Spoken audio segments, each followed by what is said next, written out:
Era of rearmament to respond to the short-term urgency to act and to support Ukraine, but also to address the long-term need to take on more responsibility for our own.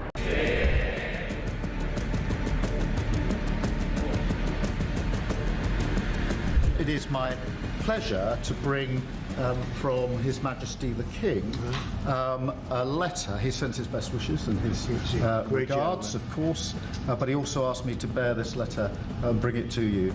So can I present the letter from the King to you? Thank you very much. Am I supposed to read it right now? Yeah, please do. I will do. I've got to tell him what your reaction is, so I need to know. I need to know. He is a great gentleman. A great, great gentleman. He said he thinks the war's going to go on for a long time, and he better not be right. Well, I just think he should be more appreciative, because this country has stuck with them through thick and thin. We've given them much more than Europe, and Europe should have given more than us, because as you know, that's right there, that's the border. What kind of diplomacy, JD, you are speaking about? What do you mean? I'm talking about the kind of diplomacy that's going to end the destruction of your country. Yes, but if you Mr. President, with respect, I think it's disrespectful for you to come into the Oval Office and try to litigate this in front of the American media. You're gambling with the lives of millions of people. You're gambling with World War III. You're gambling with World War III.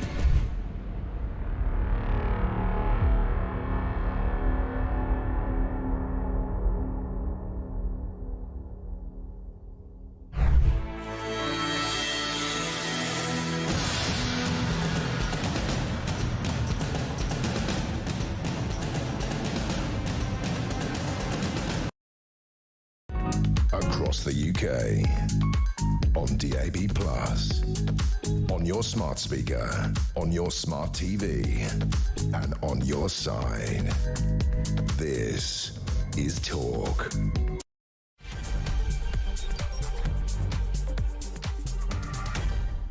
A very, very good morning to you. This is Talk, the Home of Common Sense with me, Julia Hartley-Brewer. Thank you very much indeed for joining us here. It's just coming up to 3 minutes past 10 o'clock, and whether you're listening on DAB+ radio or on your smart speaker, watching on YouTube or on your connected device, always great to have your company. Another lovely, beautiful spring day, but it is also apparently Liberation Day. That is what the US President Donald Trump is calling the day that he is unleashing tariffs, which he's going to announce from 9 o'clock tonight in the White House, 9 o'clock UK time. There'll be a lot of late nights, I think, bleary-eyed civil servants and politicians tomorrow, because those tariffs, we're told, are going to come in immediately. Well, if they're coming in immediately, it'd be nice to know what they were, wouldn't it? Well, we don't. It turns out no one in the White House even knows what they are. Only Donald Trump. He's said so far they're going to be reciprocal. If a country puts trade tariffs on us, he says we're going to give them equal trade tariffs back. Oh, but we're going to be better. We're going to be lower. Well, which is it? Is it the same or is it lower? No one knows. Will we get the same trade tariffs as the EU or the rest of the world, or will we get a better rate? Well, economists have already said we could see more than 25,000 jobs in Britain's car industry going as a result of the trade tariffs on cars already announced and in place. And economists suggest that the tariffs that are announced tonight could wipe out the fiscal headroom. Call it rainy day money for the government that the Chancellor engineered last week in her spring statement. Well, last night we know Keir Starmer was preparing to finalise a package of economic concessions in an attempt to persuade the President to spare the UK and to try and strike a free trade deal. We're told it's, ready to go. Well, we've heard that many times from politicians over the years, haven't we? So I want to hear from you. With Donald Trump set to announce these crippling US trade tariffs, and Mike says, don't worry about it until we know what they are. I think the worry is we don't know what they are. Businesses can't plan even when they're waiting for a new government to get into office that could change the tax rate by a tiny percentage. If your business, say car industry, which employs 800,000 people, a lot of them well-paid, skilled workers in this country, lots of other jobs dependent on those workers and the pay that they get and the jobs that they create. Those jobs are possibly on the line if a huge amount of our sort of luxury cars do go and get sold in America. If that has a massive impact on individual companies, that is going to hit the economy, and that's going to hit the chances of any company making plans for the future. That has a whole downward spiral effect. And it all goes very badly wrong. I think we're all expecting some more tax rises and spending cuts come the autumn budget, are we not? So I want to hear from you. British workers are likely to be hit. UK economic economic growth likely to be hit? What should Keir Starmer do in response? Other countries are bringing in reciprocal tariffs. EU, that's what they're threatening as well. What can we do? We don't really have a trade deficit with the US. We're kind of on equal trade when you take into account services and the like. So what should Keir Starmer do in response? What would you do if you were in charge? How worried are you about them? Or are you very relaxed about it? Do you think this is Liberation Day for the American consumer, who are all going to be paying more for their goods from tomorrow? I'm not quite sure that's what people thought they were voting for. I'd love to hear your thoughts on this. 0344 499 1000 is the number to call. Text the word talk in your message to 87222. You can get in touch with us on X at Talk TV. Don't forget, of course, the usual calls are charged at the national rate. Text cost £1, standard network rate message. Also going to be talking about the Chagos Islands. Keir Starmer has been accused of one of the worst foreign policy failures in years after Donald Trump has reportedly signed off the deal for Britain to give away the Chagos Islands to Mauritius. Of course, this includes a crucial US-UK joint military base which can host nuclear submarines in the Diego Garcia base. So we're going to talk about that with the former head of the British military army, Lord Dannatt, plus the government's own figures showing Labour's welfare reforms will result in 400,000 more people being signed off unfit for work by the end of this decade. This is totally and utterly untenable. It ain't going to work. We ain't got the money. We can't afford it anymore. Who is going to do something about it? Love to hear your thoughts on all of that, on all of the big stories of the day. Delighted to say joining me today is the whole show, former Conservative Government Advisor Claire Pearsall. Good morning. Morning. Lovely to see you. Is it Liberation Day today?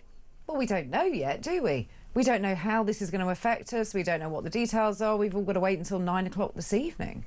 It's a long day. He's going to talk for a long time before then. Do we? Yes. And does it all change tomorrow? And does it all? I mean, this thing, we've had taxes that have gone on and they've changed the rate. They've been delayed for a month and they've come on and then they've been off.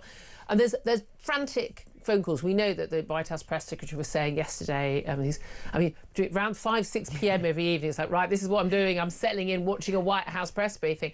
And she was talking about how, the president is very open to phone calls from leaders. The question is why, he seems to think that his friends, that US friends or allies, Canada, Europe, Britain, that we somehow are sort of worse offenders than China or Russia. In terms of the need to put sanctions on us. And this whole idea that we should be reciprocal tariffs. I think that's perfectly fair. If the EU is putting tariffs on US goods going in the EU, why shouldn't they put tariffs back in return? Seems reasonable. But we've certainly been working behind the scenes and have been since Brexit on a possible US trade deal.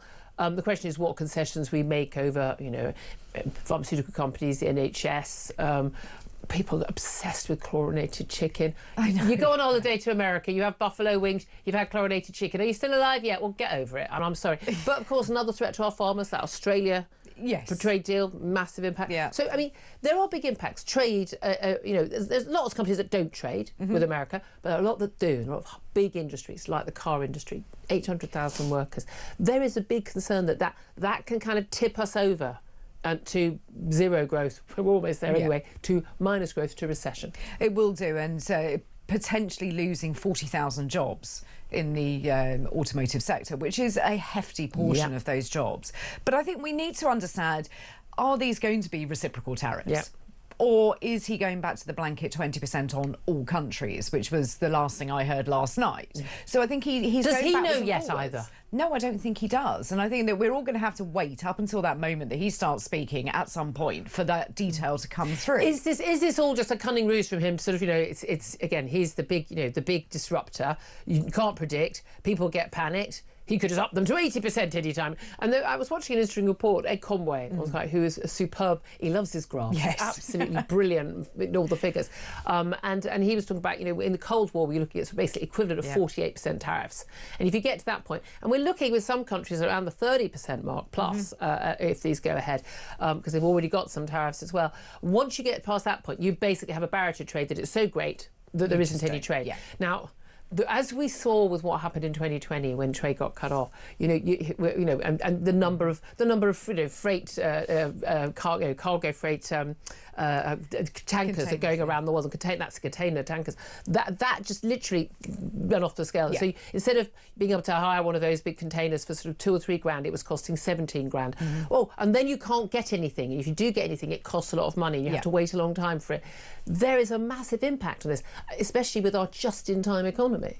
And I don't think people quite realise that. It seems a very dry subject. It's happening over there, away from us. How is it going to affect us? Next time you order something on Amazon, you might notice. Well, and that's the thing. Anybody that orders fast fashion, they're going to notice a change on that as well. We all like American products, sweets, things like that, that we take for granted. Yeah, what do we buy? I mean, that's the thing. I mean, we don't buy American cars because they're not very good unless you're buying one of the sort of the classic cars. That's why they buy ours. That's why they buy our cars and German cars and everything. So, but I mean, there is an argument that we could, if we as British consumers just say, well, okay, well, we're not going to buy a lot of your goods then. We'll buy cheaper goods from elsewhere. Reciprocal, because there is an element where lots of companies that would normally sell to America won't be able to sell those goods because they're 20% or whatever more expensive, and then they will be looking to sell in this country, in other countries. So we may see other goods. That, of course, could also have the impact of undercutting some of our domestic production. Absolutely, and I think that we need to look after our farming community, because I think that we are at risk if we start, like the EU, to make these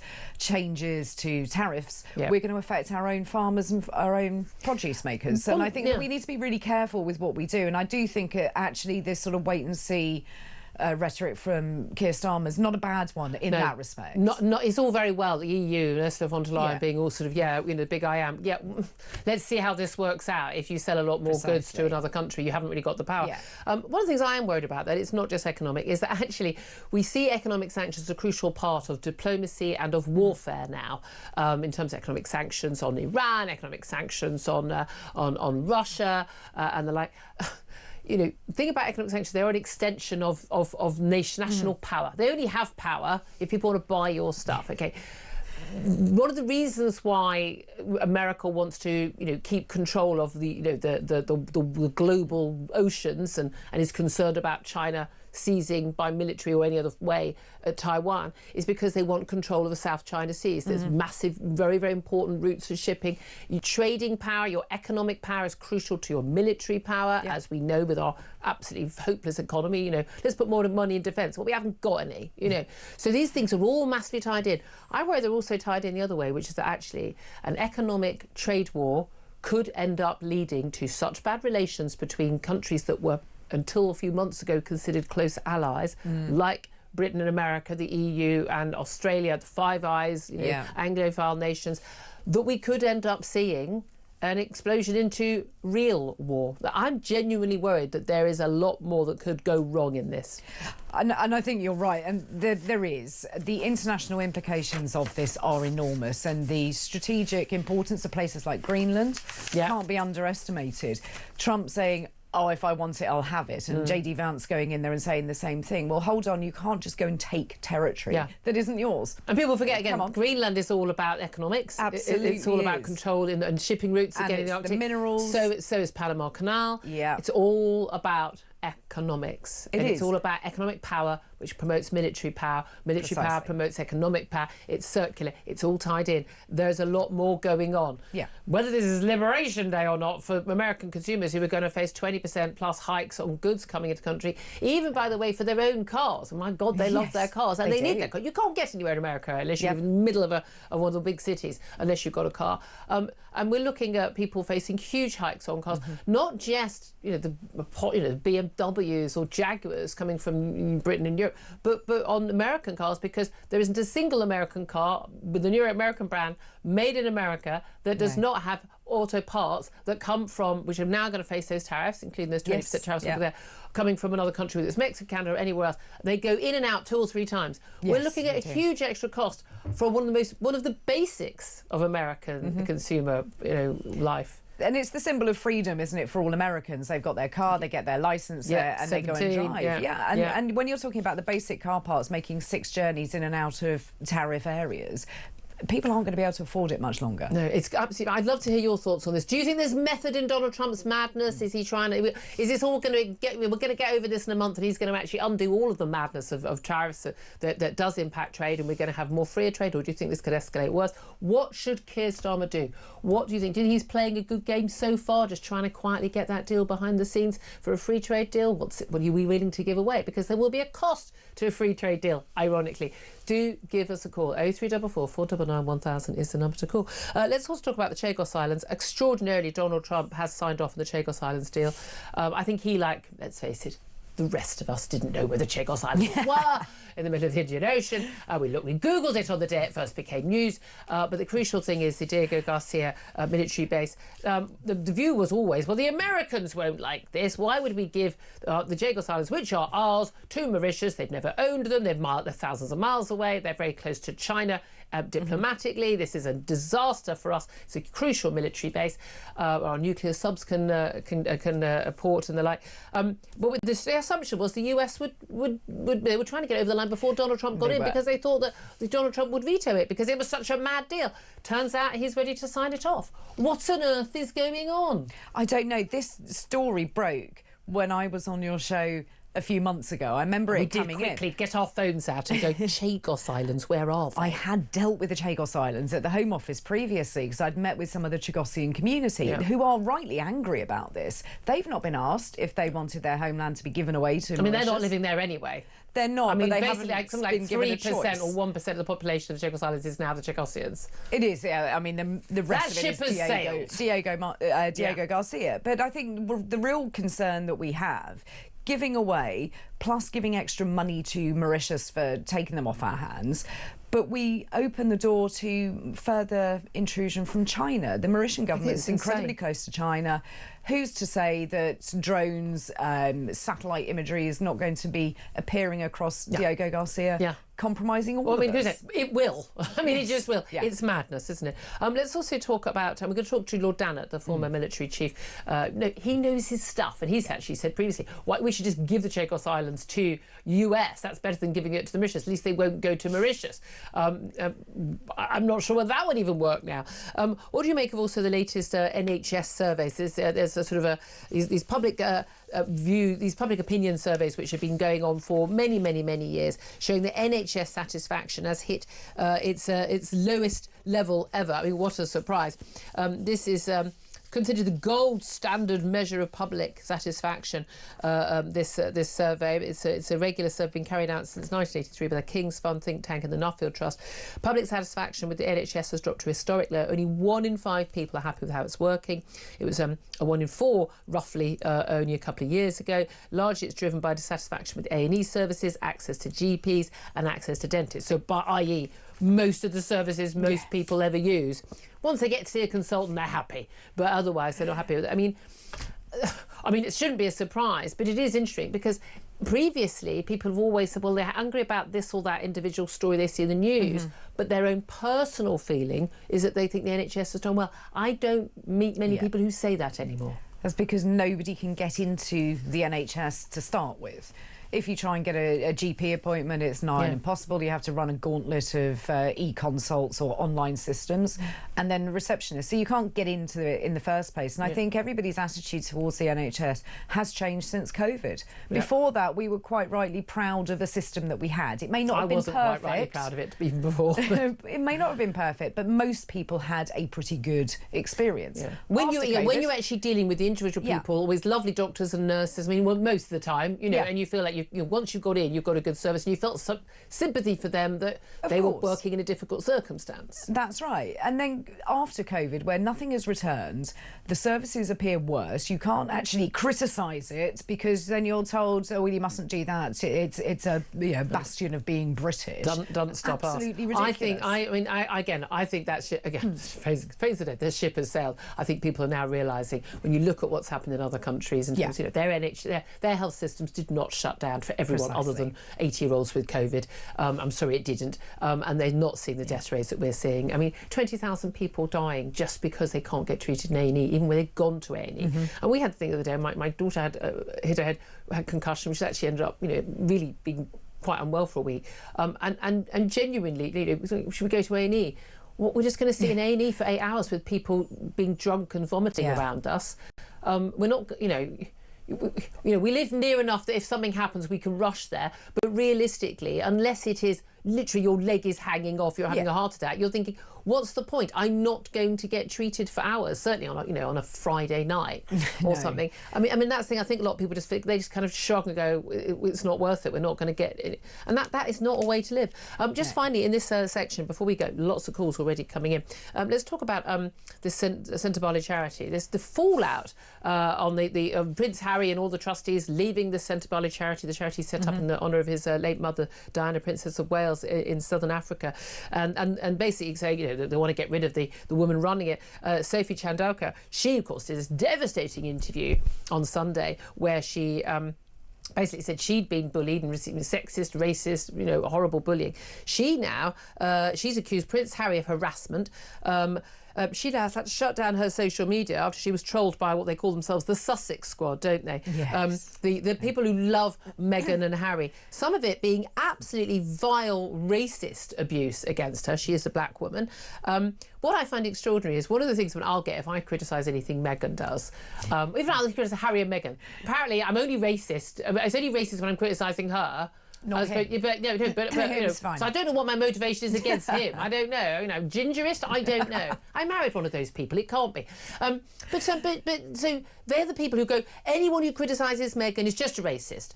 They completely backed her when she accused a senior royal family member, we don't know who, of being racist. Absolutely staunch on that. And here they are, a load of them, online, racist, vile abuse, harassment of a black woman. Yeah, I mean, you can't make it up. It feels like another chapter in a Netflix drama to me. It really does. They a Netflix drama that Harry and Meghan will be trying to sell right now. Absolutely. Probably already have written, 8 episodes for it. I'm just amazed that they have such a band of followers, to be honest, because I look at them and I think I'm not that interested. You do any item on Harry and Meghan? You got an interview, just before I came on air, Mike Graham, the interview. This stuff goes mad online, absolutely mad. Largely because there are insane people who think that Meghan is the second coming. It's utterly bizarre. But I hold no candle for the royal family, as you know. Sorry, I know I upset you all. I'm a Republican. No offence to any of the people involved. I thought the Queen did a absolutely amazing job. Yeah. I'm sorry for all their health woes and things. I've got no animosity. I'd like to have an elected head of state. That's just my personal opinion. But I find the obsession that some people have, and nearly always it's the people who are obsessed with people like Harry and Meghan or Kate, that actually put pressure on these people who are trying to otherwise live a fairly normal life. I mean, I just wish Harry and Meghan had done what they said they were going to do, which was just sod off to America and live a private life. Shush! Just shush! Bye-bye! No one's interested. No one cares where the charity boss stands when you're handing a completely, utterly pointless, stupid, massive trophy to your husband for playing a polo, a game which, only 5 rich people from aristocratic families and top boarding schools play. No one sodding cares. You know why she was upset? She was upset because Sophie Chandauka had the same dress on as her. She had a glamorous white dress. That's what she didn't like. These people are absurd, and they need to get real problems. They need to be worried about losing their job. They need to be worried about paying their electricity bill next week. They need to be worried about whether they can get into A&E. They need a proper problem, as opposed to, I'm a bit worried about the trustees of this charity that I started, from my multi-millionaire royal palace where I lived. I just don't think that British people, sane British people, not the Sussex Squad, care any more about this. No, I think any sympathy that we may have had for Prince Harry, which would have been small in the first place, has just disappeared. And with the Oprah Winfrey interview, I think that did it for most people. Yeah, absolutely. Then we needed silence. And I don't want to buy your jam or your bath bombs either. No. 10:24. What are the bath bombs about?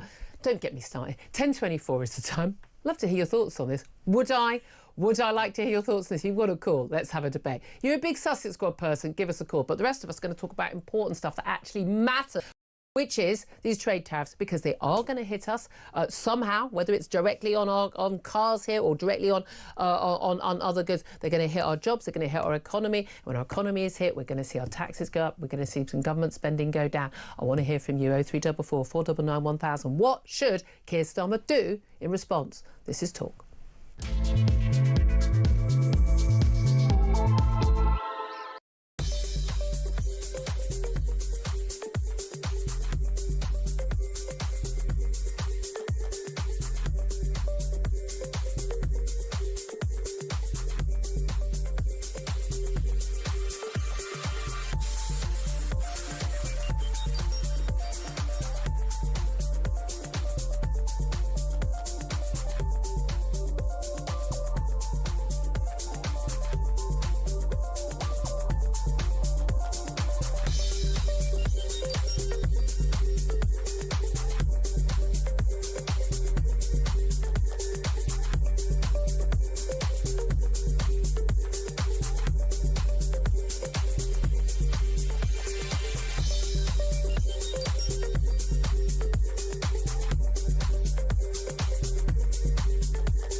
And right now, when you think you've got the Houthi bombing various parts of the Middle East, attacking Western targets, when you've got Iran has been behind the whole threat and attacks on Gaza, when you see that the potential tinderbox of the Middle East, this is strategically probably the most important asset that the UK government has, other than the sovereign bases in Cyprus, and, by the way, that the Americans use massively. So this is one of the biggest blunders that any government has ever managed to engineer.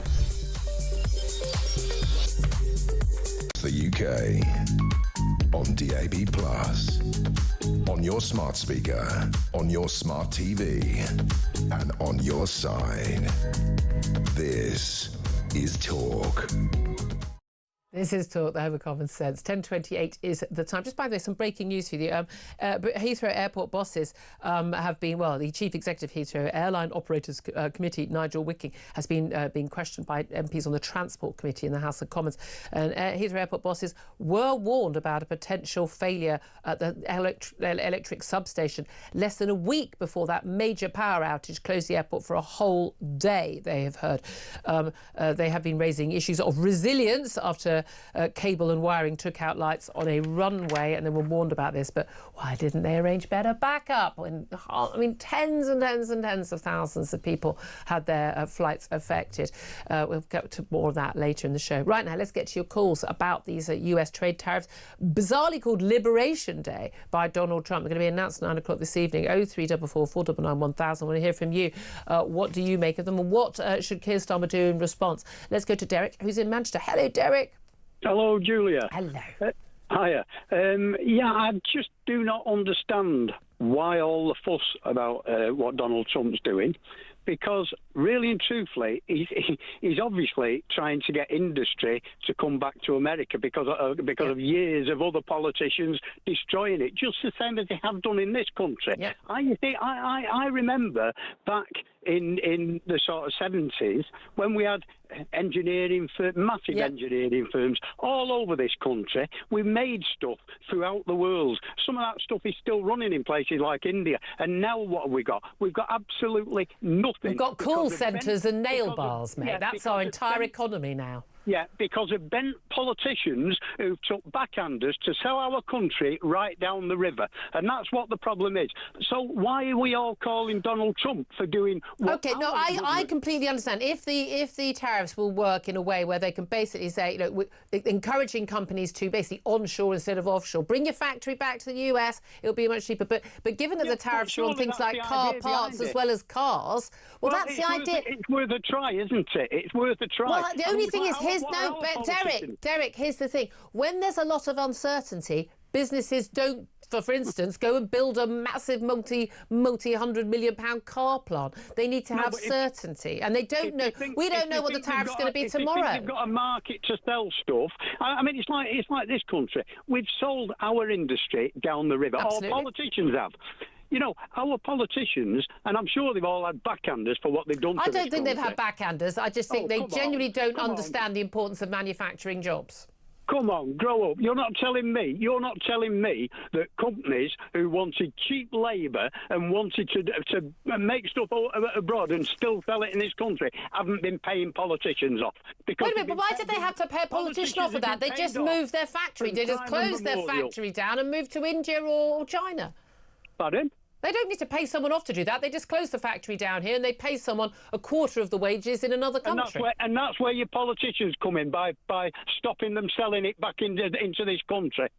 You're saying we should have the tariff. Now, look... I'm saying that had we been in the state we're in now during the Second World War, we would have lost. Oh, that's true. Because we would have been reliant on other countries providing our goods instead of using our own labour and our own people and our own resources to make those goods. Here's the thing. The argument politicians would make back is, well, you want to do that, you make everything here, that's all well and dandy, apart from the fact they're going to cost a heck of a lot more because wages here, costs here, energy costs, and again, that's a government policy. That's their fault. Isn't that cheaper than keeping everyone on the dole? Well, I agree with you on that, but there's a balance, isn't there, to what consumers want? And I'm with Donald Trump, which is there's no point us having cheap goods coming into the country if no one's got a job and can actually pay for those cheap goods. I get that. Must be the first time you're with Donald Trump, because I think you've got Trump derangement syndrome. Well, it's not the first time I've been with Donald Trump. I said I'd have voted for him this time round. I support him on the Doge stuff. I support him on immigration. I support him on the woke stuff, on the trans stuff. I support him on Israel. I support him on loads of issues. Yeah. Well, so that's, Derek, you don't get to call my show and spout. You're talking a lot of sense at that point. When you say to someone, if they disagree with someone, Donald Trump, on one issue or two issues, they haven't got Trump derangement syndrome. People who if Donald Trump says the sky is blue today and the sky is blue, and you get a load of liberal, Democrat, Labour, woke people going, no, it's not, he's a liar. That's Trump derangement syndrome. When someone disagrees with him on a matter of policy, that is simply someone disagreeing on policy. It's not a derangement syndrome. You tend to disagree with him on more than most. I've just told you all the things I agree with him on, most of which were the key policies he got elected on. Yeah. I don't think most Republicans agree with him on his policies on tariffs. Yeah, well, certainly his tariffs. They've got to be a good idea. It's an awful pity that... Oh, here we go. What? No, what? What's happened? Where have you gone? Well, I'm still here. I'm listening to you. Oh, right. Well, what I was going to say was... You were all chirpy when you started. Now you're grumpy. I'm listening to you. You cut me off. Well, I called you out when you said something that wasn't true. Certainly, the tariffs have got to be a good idea, and it's a pity that our politicians don't sit up, take notice, and start putting this country before the rest of the world. Right. Because what we're being run by is a load of international communists, and that goes for the Tory party as well. Right, Derek, I just want to ask you finally, one sentence. My question was, what should Keir Starmer do in response? Well, he should be doing it exactly. He should be taking a bit of notice of what Trump's doing in America. Yeah, OK, so what should he do? People. So what should he do? So should he put tariffs on to reciprocate? I would say, not so much to it. I mean, to be quite honest, what we should be doing is attracting industry back to this country instead of having everything outsourced and made abroad. How do we do that? How do we do that? Well, for a start, like you say, by charging tariffs to companies that are sending stuff to this country, like China, for a start. So we should be putting tariffs on China rather than after the US puts tariffs on. I'm not sure economically this will make sense. I think we'll just end up with us all paying an awful lot more for the same goods. Derek, it's been great debating with you. Call me back again anytime. Always good to talk to you. Let's go to Andrew, who's in Hertfordshire. Hi, Andrew. Good morning, Julia. You're very feisty this morning. Good for you. I'll tell you why. I had a Ron Tube journey in. I had a Ron packed like sardines today, so I'm for it this morning. What do you want to say, my love? You're cracking. Look, what you've got to try and do is you've got to control what you control the controllables. Yep. Trump is running this tariff thing like an episode of The Apprentice. He's bringing it all together. He's the player. These ones are sacked. These ones are in. Yeah. What Starmer has to do is speak to the person that's holding the role of Chancellor and say, we need to make the UK attractive for Labour. Cut national insurance to 4%. Bring down the 40% tax rate to 20%. So make us attractive. We can't win a trade war. Don't get in that fight. That is a very interesting point. Andrew, thank you so much. I talked for long. We've got to go to a break. I really, really, really appreciate that call. That's interesting. Derek and Andrew, stonking calls. Keep your calls coming in. 0344 499 1000 is the number to call. Going to take a very quick break right now. Up next, going to be talking to the US editor of The Spectator, Freddie Gray, about what is going on in the White House. This is Talk, the home of common sense.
across the UK.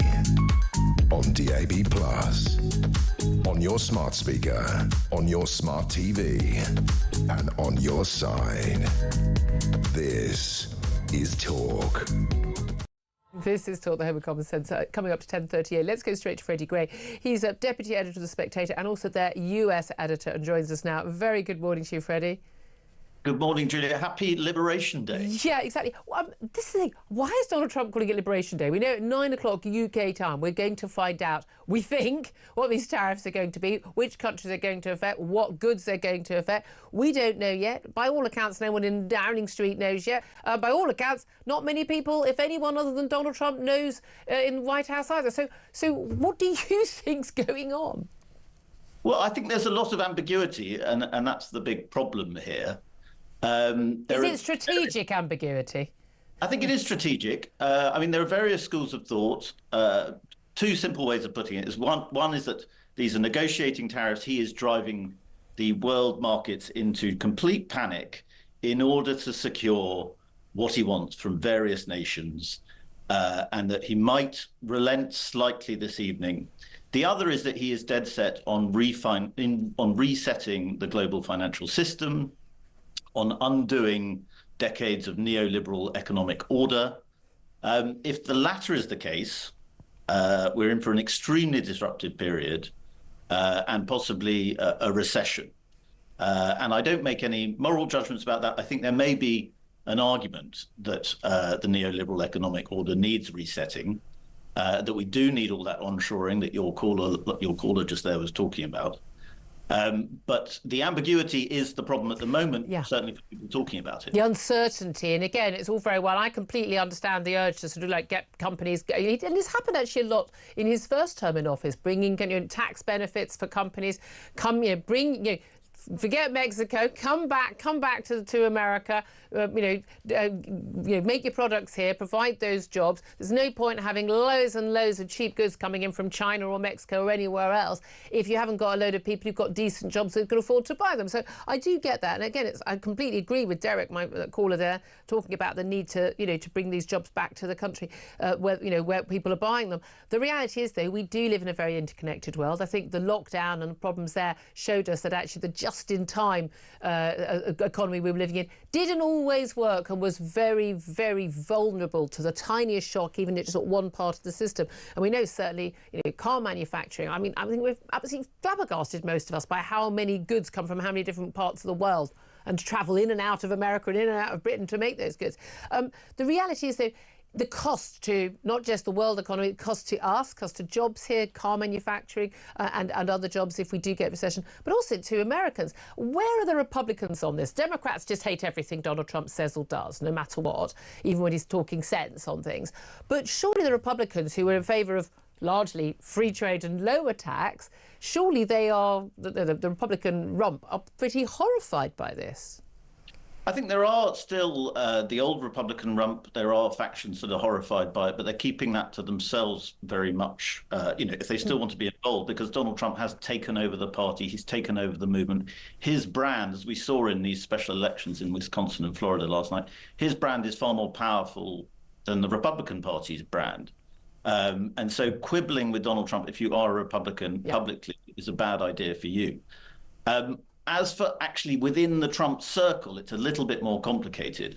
There are the diehardists who will support him on tariffs to the end, no matter what he does, no matter how ambiguous he is about it.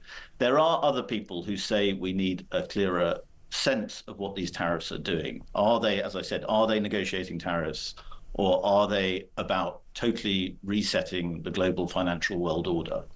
And I think some people in Trump circles want to know what Trump thinks. Yeah.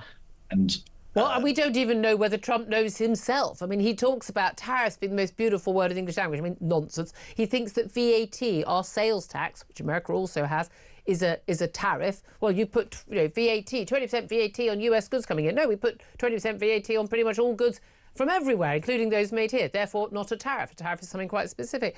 Given that he was elected, immigration, woke, a lot of those very big issues. But it was chiefly, and it always is this, it's the economy, stupid. It was the cost of living that was the big issue. The price of eggs huge issue in America. Okay, I imagine America's not going to be importing many eggs, but cars, people need their cars in America, and they buy new cars because they use them so much. I mean, I've got an old banger sitting outside, we barely drive it. You don't need to replace it so often. But the cost of cars, even US brands manufactured in the US, because of these tariffs on car parts, they're likely to go up by some, up to 20%. In some cases. When the cost of living hits Americans, there's lots of talk about the American economy. The reason why he's making the announcement so late is he wants to make it so the market, when the market falls, it won't be immediate, it'll be overnight. And they know there's going to be an economic cost to this. Someone must have made this point to Donald Trump. Well, yes, and Trump himself is aware that he's walking an extremely narrow tightrope. He announced Scott Bessent as his Treasury Secretary because he thought he was someone who would calm markets but love tariffs. Yeah. But that's an extremely difficult thing to do. And there is an argument, and I think some people in Trump's circle think this, that the stock market's just been too high for too long and that it is essentially a tech bubble and that needs to be readjusted. And if they're going to readjust it, they should readjust it now ahead of the midterms, which are the midterm elections coming up in next year. And of course, ahead of the next presidential election, and so that the American economy will have time to recover. But if that is the strategy, then hopefully we will find out tonight, because at the moment, nobody quite knows, and it's causing lots of confusion, not just with various economies all over the world, but within American politics itself. And I mean, when we're talking about these big questions about reshoring and so on, it's worth remembering that America is an enormous country and it could have a self-contained economy to an extent. They have extraordinary resources, don't they? Other than rare earths, rare minerals. We in Britain don't. Yeah. And we are very reliant on this. And so these tariffs are going to hurt us. Well, and that's reality. We're a smaller economy. Even the EU, again, their trade deficit with the US means that, they're not going to be the winners in this. They have got the power. In terms of just specifically what Keir Starmer should be doing, I've actually been quite impressed with them sort of staying calm. We'll wait and see, not doing the let's all talk tough with like Ursula von der Leyen, the European Commission President, has done, and Macron and the like, but just staying calm, seeing what happens, talking obviously behind the scenes, lots of phone calls. There's a lot of talk about a free trade deal possibly being on the cards when they're getting, maybe even close to signing. Do you think that is the right tactic, or what do you think he should do? I think it is the right tactic, and I think Peter Mandelson, our new ambassador in Washington, seems to be doing quite a good job of trying to sort of coordinate between Labour and the White House. But I think an even better move, and I'm only half joking here, would have been to appoint a really talented golfer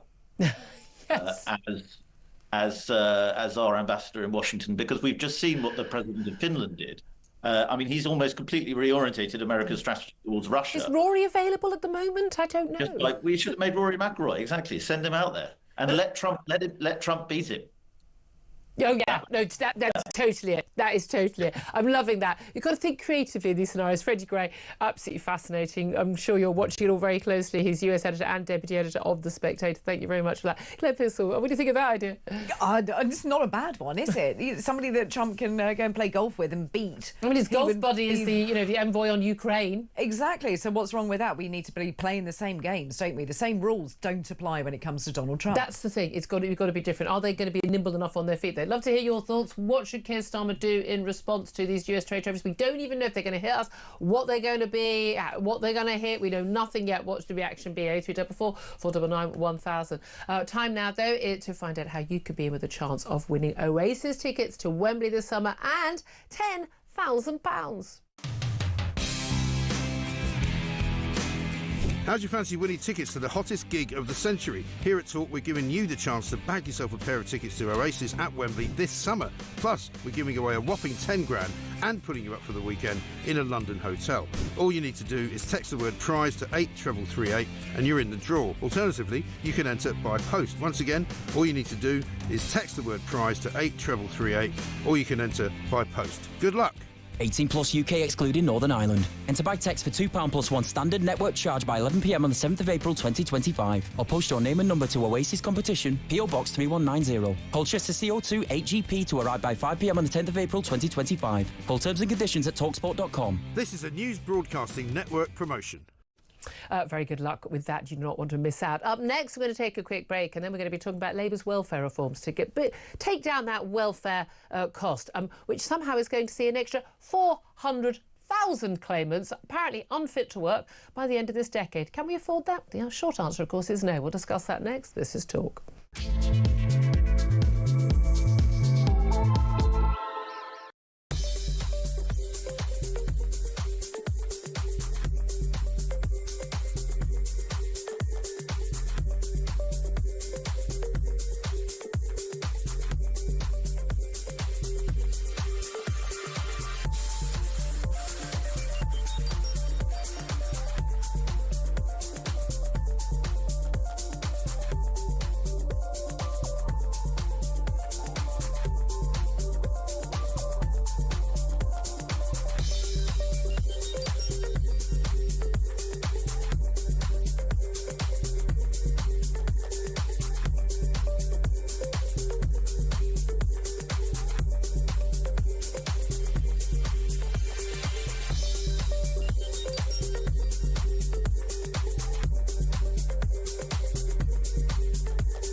If there were competent people in councils who are managing the budgets and councils weren't in a ridiculous amount of debt, councils up and down the country are paying per day within the range of £50,000, £150,000 of interest on their debt. That's how bad they've been budgeting. So if these people were competent and that wasn't the situation and councils were a slush fund of money, I wouldn't have too much of a problem in rewarding excellence.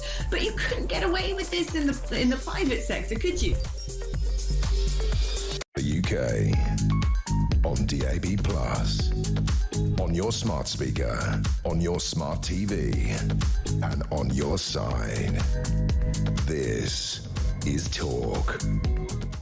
This is Talk, the home of common sense. I'm Julia Hartley-Brewer. Claire Pistol is still with me, former Conservative Government Advisor. Claire, I'm pretty sure that you, like me, were thinking when the government said they were going to do some welfare reform to cut the cost of welfare, that would mean, I don't know, going out on a limb here, fewer people claiming welfare, fewer of our perfectly able-bodied, particularly young people, no longer being signed off as unfit to work because of anxiety, depression, autism, ADHD, or whatever label we're putting on them this week. Apparently not the case. Latest welfare reform figures, according to official figures, shows that at the end of this decade there'll be 400,000 more people. Well, it's not what we were told, was it? We were told that they were going to reduce the benefits bill. They were going to get more people back into work. You wouldn't be signed off if you're under 22. Tough luck, you have to go out to work as well. And they were looking tough and talking tough. Seemingly hadn't actually done the maths, hadn't actually looked at the details, and you're going to force more people actually into the higher category of needing to be signed off. And not the first time that the government's expectations have been downplayed. OBR, pretty much everything Rachel Reeves says as well. Well, let's talk to Maxwell Marlowe about this. He's Director of Public Affairs at the Adam Smith Institute, free market think tank. A very, very good morning to you. Good morning, Julia. How are you? Very well, thanks. Thanks for joining us. I mean, an extra 400,000 more people signed off for work, as unfit for work. I mean, again, that's ignoring all the people who are also on the dole, who aren't working at all. But these are people who are being saying, no, you get the top rate of sickness benefit, you can't possibly work. We are such an outlier internationally on this. Are we uniquely sick? I don't know. Is it the weather? Is it something in the water? Is there something uniquely wrong? Is it something in Greggs? I mean, I don't know. What is it that is making us so sick in this country? Well, I think let's just quickly address the 400,000 figure first, Julia. This is from the OBR's report, so it's good to see journalists are still going through this 180-page document, and it's actually on a little footnote at the bottom, and it says it's always the footnotes. Always the footnotes. Yeah. Well, that's the thing. So at the bottom of this, in this footnote, it says that because they're getting rid of the work capability assessment, which was brought in by the Tories during their welfare reforms, basically it's going to be a little bit less strenuous in terms of getting people onto disability benefit. So therefore, we'll see 400,000 extra people. But the OBR still are saying they'll cut their disability benefit by about 5 billion by the end of this Parliament. Now, I think the reason I think the reason for this, though, Julia, is the reason we're so sick is because the NHS just has stopped working, and our disability benefits are too generous, and therefore it's just much easier to be on the dole than it is to be in work. And it's typical of a completely broken economy and a completely broken welfare system. And it looks like Labour have made a bit of a dog's dinner about trying to reform it. It certainly has. Again, they'll be so wary. The thing is, they got all the bad publicity about being, cruel to people on benefits, but they're not actually going to make the saving. I mean, at least make the saving if you're going to get those headlines. I mean, you say the NHS stopped working. We're often told it's because people can't get treatment. It's one thing if somebody, I work as a builder and I've broken my leg and I'm waiting for my operation or back, a knee operation or something, and I can't go back to work until then. OK, that makes sense. But actually, the vast increase in the number of people claiming these sort of disability benefits are mental health reasons, and quite a lot of them, frankly, let's be honest, because if we compare them to, it's younger people more than older people, and we compare them to people in other countries, these are clearly people who could be working. Now, whether or not they are knowingly swinging the leg and taking the mick out of us, and in my view, stealing our money, which is what I think it is, a lot of them, or they're people who just are hopeless and have basically played into this mental health victim card that has just been absolutely all over our society for the last 10 years. And therefore they think that they can't work when actually the best thing for them would be a structure and a purpose and self-respect and self-esteem. We don't know. But, the idea that these people is because the NHS can't work, I think, frankly, is a load of nonsense. And if that is the case, then, it'd be cheaper to spend 10 billion quid now on getting every single one of these people seen by a therapist and a counsellor and dealing with it right now than it would be having them on the dole, having them on sickness benefits for the next 20, 30 years, wouldn't it? I completely agree. I think there are three main things you have to look at, Julia. So the first thing is this affects women more than men when it comes to the assessment. So that's an interesting insight. So very much not the adolescent ball game that obviously the Prime Minister has been tooting around. Yeah. The second thing is the effects of the pandemic. We're still feeling them. And it's mainly young, as you say. No, we're not. No, I'm stopping there. We're not feeling the effects of the pandemic. We're feeling the effects of lockdown. Oh, there we go. Two different things. Thank you for correcting me there, Julian. You're totally correct. Yes, this is government-imposed lockdown, which has ruined a lot of young people's mental health. Yeah. As a young person who was affected by it, my mental health is still fine, but I know lots of my friends are still feeling those effects. And the third thing, actually, I will say, the waiting list to see CAMS, for example, the Child Adult Mental Health Services, we're talking waiting lists of 1.5, 2 years. Yeah. So I completely agree with you that we should spend all that money now. But this is a conversation to have with the Treasury and the in-year spending limits, which the Treasury love to throw around and say, we can't spend any more, no more spending commitments, we're out of money. So I agree. Do you know what I'd like to do? I think we should have mental health boot camps, like group counselling that is available. Like, OK, we're going to get people along, we're going to talk about things, AA or drugs counselling, and just genuinely, everybody, we're going to get in a room and we're going to talk about, why you're going to be better off going to work and why this does work. But again, I think so much of it, I think it's a parenting issue. I think it's a media issue, a societal issue. We need to talk more about mental health. We need to talk less about mental health. What we need to do is help people who've got genuine, serious mental health problems and make sure they get the help they need. But the government's gone for this weird thing where they're going to make sort of cut benefits for people who are genuinely on them, who need them, but not try and limit the number of people who get on them, when we know it is not feasible, it's not possible that we have way more mentally ill people in this country than France or Germany or Italy. It's just not, there's no explanation for that other than there is an incentive to go on those sickness benefits. Absolutely, yeah. I mean, these benefits are, we're only saving 5 billion, but but these are the amount of research I've seen, Julia, about it's just much easier to just sit on the dole, watch Netflix, play some video games, than get up early in the morning, go and work a good, honest day's work, and start a career and keep going. It's crazy. No, particularly for young people, and I see this attitude all the time. They're like, well, why should I? Well, because you need to eat. But you've got an option not to because you need to eat. But again, I really think this is a parenting issue a lot of the time. It's like if you do not bring up a young person to be resilient, to get on with life, to want to produce, to actually look after themselves, fund themselves, make contribution to society, turn up to work every day. If you're not, you're not doing a good job as a parent. I agree, but what's the recourse now? And I don't want the state to be intervening in family life any more than it is doing at the moment. But if you want to bring your kid up to be non-productive, well, then you sodding pay for them, because I don't see why I should. I completely agree, Julia. Completely agree. But this is the thing. How are we? It's a question we can't answer really. How on earth are parents going to get back into how it was?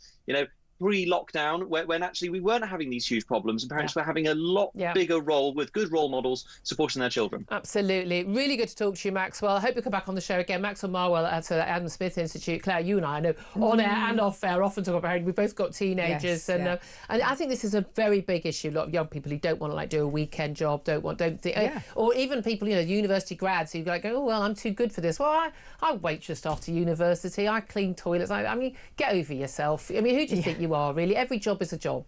It is, and you have to go and be productive. And if you want something, you have to pay for it. And how are you going to do that if you don't work? It also gives you so many other skills. But it's all the other skills that go with it. Learning how to talk to people, stand up straight, look people in the eye. Or as a waitress, learn how to despise your customers when they're mad. But I just think this is such a whole society issue. But again, we tell kids they're victims. We tell them that something bad happened. Even lockdown, and I know I've got a lot of friends who had kids. We're talking people, kids self-harming, suicidal, absolutely awful things. But you know what? It's like your parents got divorced. I'm really sorry. At some point, you have to say, I'm going to get on with my life. You're only here for a short time. Maybe make it a worthwhile time on this planet. And I just think we just need to be going for a much more can do, go for it, gold rushy time of attitude in this country, and we all need everyone to be on board. Time now is coming up to 11. This is Talk.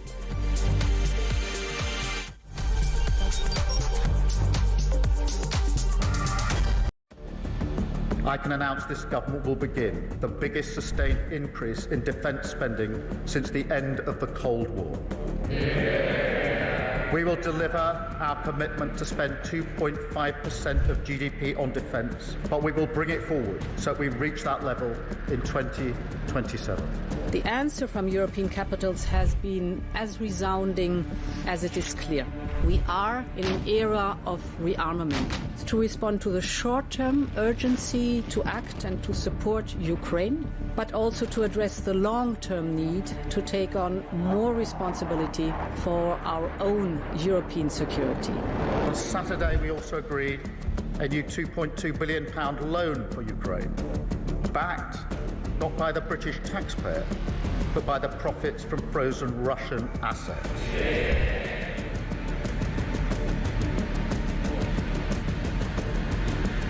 It is my pleasure to bring from His Majesty the King a letter. He sends his best wishes and his regards, of course, but he also asked me to bear this letter and bring it to you.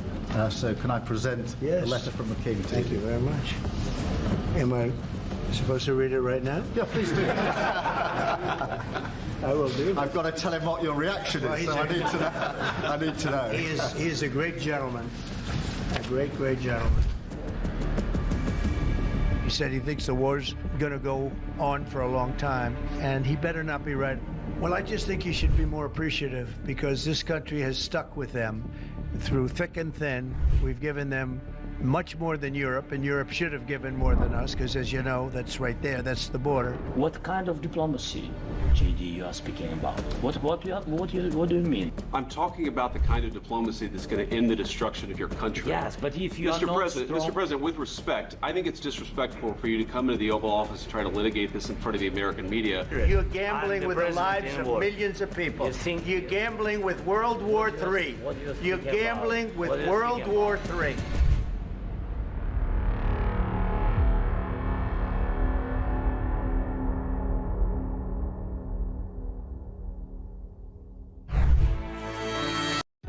Across the UK, on DAB+, on your smart speaker, on your smart TV, and on your side.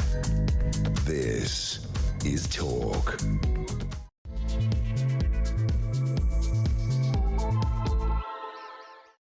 Very, very good morning to you. Welcome back to the show. I'm Julia Hartley-Brewer. You are with Talk. We are on DAB Plus Radio and on your smart speaker. And if you're listening there, thank you for joining us. If you're watching on YouTube or your connected device, also equally welcome to join us. I really appreciate it. I'm with you live all the way until 1 o'clock. Claire Pearsall, former Conservative Government Advisor, is still here. I do think quite a lot of the time when we're talking about stuff in the news, you're just relieved you're not still there. Yeah, oh, you're just like, it's not my fault anymore. Yeah, I can sort of, hold my head high now. Yeah, sort of.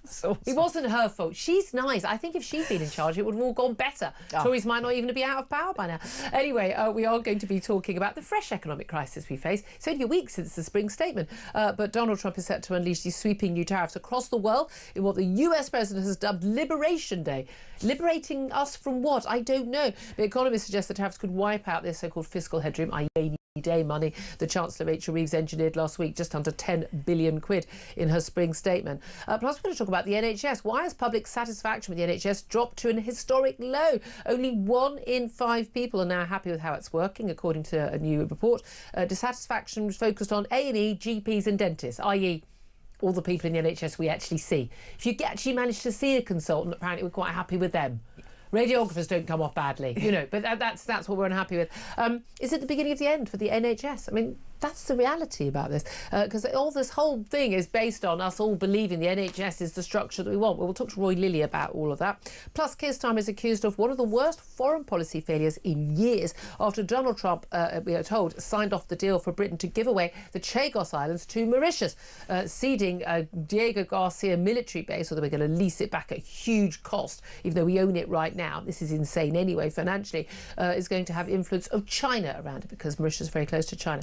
Absolutely extraordinary story. Thank you. We're going to talk about all of that. Thank you also to you for joining us and your calls coming in thick and fast about Donald Trump's US trade tariffs today. I want to know, what should Keir Starmer do in response? These are going to hit British jobs, British exports, British balance of trade. There's going to cut our economic growth, could tip us into recession.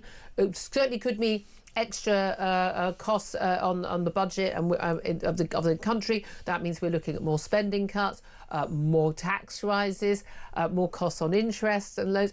There is an impact. You might think this is just something happening over there. I don't work for a company that makes cars that sell to America. What's it got to do with me?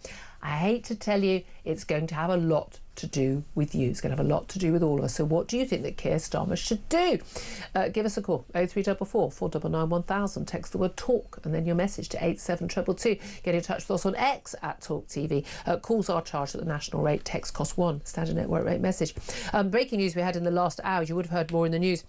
Heathrow Airport bosses were warned about a potential substation failure less than a week before that major power outage closed the airport for pretty much an entire day. 200,000 passengers were actually affected by that. The chief executive of Heathrow's Airline Operators Committee, Nigel Wicking, he's told MPs on the Transport Committee in the Commons that he raised issues about resilience way back on the 15th of March after cable and wiring took out lights on a runway. And he said, I'd actually warned Heathrow of concerns that we had with regard to the substations, and my concern was resilience. And he basically said that they could have actually been up and going back, certainly Terminal 5, as early as late morning on the day of the closure. I think it was a Friday where it happened. And so they could have got back up, but they basically didn't have the resilience. Just on that issue, Claire, again, just a sort of it does appear really early on that this was a big failure of management. The Heathrow Airport boss has apologised for the shutdown. Massive impact on the airlines, which of course had to, they had to pay for rerouting flights. Huge costs for that. Extra payments for the people who were stranded. The cost of hotels. Giving people their money back. It's a massive multi-million-pound cost. Big cost for the airport themselves as well. Massive disruption to business, to tourism. There might be people going away, for their wedding or a birthday or a major business deal who couldn't get away. People trapped on the other side of the world who wanted to get here. And it just seems to me that this is just an airport that's just not operating in the 21st century. It comes to something where you've got one substation for a major international transport hubs. Yes, but only one of them was actually working. And they hadn't looked at what their resilience was going to be if that hadn't if that failed, what do you do next? How do you keep everything running? So I think essentially they could have had a T-cart still running, but the rest of the airport completely shut down. And they said, well, we had to shut things down, and then we had to reboot them safely. Yeah. Could we have done it a bit quicker? And again, I'd love to know how many of the people who were supposed to be in those jobs were working from home that day. They didn't turn up very quickly, did they? Yeah. Well, the boss went home to sleep overnight. And again, a lot of people going, was that the right decision? Yeah. But there we are. I'd love to hear your thoughts on that as well. 0344 499 1000. Does that pass muster for you? I mean, we live in a 24/7 world. I'm not sure that does. Right now, let's get back to the tariffs. Talked a lot about those already. A lot of calls coming in on the tariffs. I mean, it's quite interesting. Politico, they sent out a morning email and they're saying, this is sort of like for Donald Trump, it's at 4 p.m. US time or Eastern Standard Time. It's going to be 9 p.m. for us. That basically this is sort of, the season finale of The Apprentice in terms of how he's announcing these tariffs. We know he's going to announce tariffs around 9 p.m. tonight in the White House. We don't know which countries they're going to be on. We don't know what the rate will be. We don't know whether it's a different rate for different country. We don't know if we're impacted or not. We don't know if they're going to, as we're told, happen tomorrow or immediately or in a month, or whether they'll last a day and what we can do in response. Apparently he's been open to phone calls from leaders of the other countries. We know Keir Starmer has been in touch. We know there's a possible free trade deal, possibly looking like it's close to being signed with the Americans. What would you do if you were Keir Starmer right now? I think I'd be getting on with my day, because there is nothing you can plan for at the moment. A lot of work will be going on in the background as to what the impact of varying different scenarios will be on the UK. So we don't know if it's 15 countries being hit. There's talk about the worst offenders. We don't even know if we're on it. We don't. We have no idea or if the we're on EU that. is one country. What counts as Are one? they splitting the EU up into separate countries? But all we do know with Donald Trump is that he's used the threat of tariffs before quite successfully on Mexico and Canada and got what he wanted. Yeah. So it shows that even though he's imposing a tariff, he is also open to negotiation at the same time. Yeah. So actually the whole thing is, if he's looking for free trade, you could actually... It seems to me to be perfectly reasonable that, if on many goods, if the EU is imposing tariffs on US goods coming into the EU, but the US isn't imposing similar tariffs on the EU goods going to the US, or that... It would seem perfectly reasonable to me that he should raise those tariffs. The question is how much he raises them by. And, I mean, again, everyone forgets, certainly with the EU, it's a custom union where it's free trade within it, but there are a lot of tariffs imposed outside, which is why we were able to do free trade deals with Australia and other countries. Which is why a lot of us voted for Brexit. Let's be brutally honest, because we can see that was happening. Long-term. There is some talk that we will be, quote, punished less than the EU for not being all sort of fist-waving and pumping. I can't really see Keir Starmer and Donald Trump ever having a conversation where they really both come away thinking they've had the same conversation. You know what I mean? I think they're not on the same wavelength. No, these two they're men. not. But I mean, Freddie Gray, US editor of The Spectator, was saying a bit earlier, could this be strategic ambiguity? He's the big disruptor. He throws this sort of hand grenade into this thing. What happens as a result? Is he resetting, as he said, resetting this whole sort of neoliberal idea of free trade? Is there an element where, well, that works fine and everyone gets cheap goods and the billionaires get richer? No, he's a big fan of billionaires, is Donald Trump, as we know. All his mates and all those big social media and tech bros all at his inauguration. But it actually does hurt a lot of people when it comes to their jobs, because there is no job in this country that can't be done cheaper in Malaysia or China or Africa somewhere. So, if you ship everything out, well, that's great. We can get loads of goods coming in really cheaply, but none of us have got any money to pay for them because we haven't got any jobs anymore. So there's a balance to be had there. But the question is where the balance is. And an awful lot of people making decisions in this country and in America over the years are people who don't work in manufacturing. They don't make anything. They don't value those what regard as working class jobs. By the way, a lot of those people are skilled labourers who have damn sight more skills and earn a damn sight more money than a lot of the media graduates who are making the decisions. But they don't get valued because the people making the decisions in Whitehall, they don't come from those families or those areas, those communities. They don't know anyone who works in those communities. They don't understand how important those jobs are.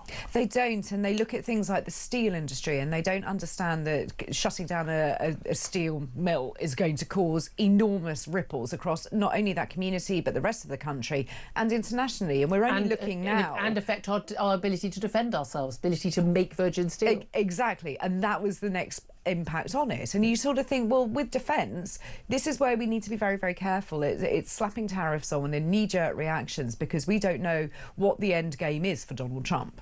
So I think we have to be a little bit staying careful. calm, keep your gunpowder dry and see where we go and see if we can get away with it. And again, at the end of the day, we don't have a big trading deficit with the United States. No, we don't.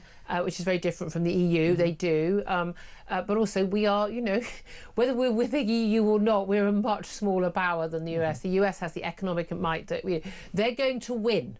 Now, if he's willing to harm his own consumers, which he will be, the reality is the consumers are going to be hit for a damn sight more years if these carry on for longer than it would take for people to onshore those factories back to the United States if they are going to do it at all. And again, if people are unsure about what the policy is going to be next month, next year, in 3 years' time, and what the policy would be in 4 years' time at the next election, next presidential election, you don't build a multi-million-pound factory if you're not sure what the policy is.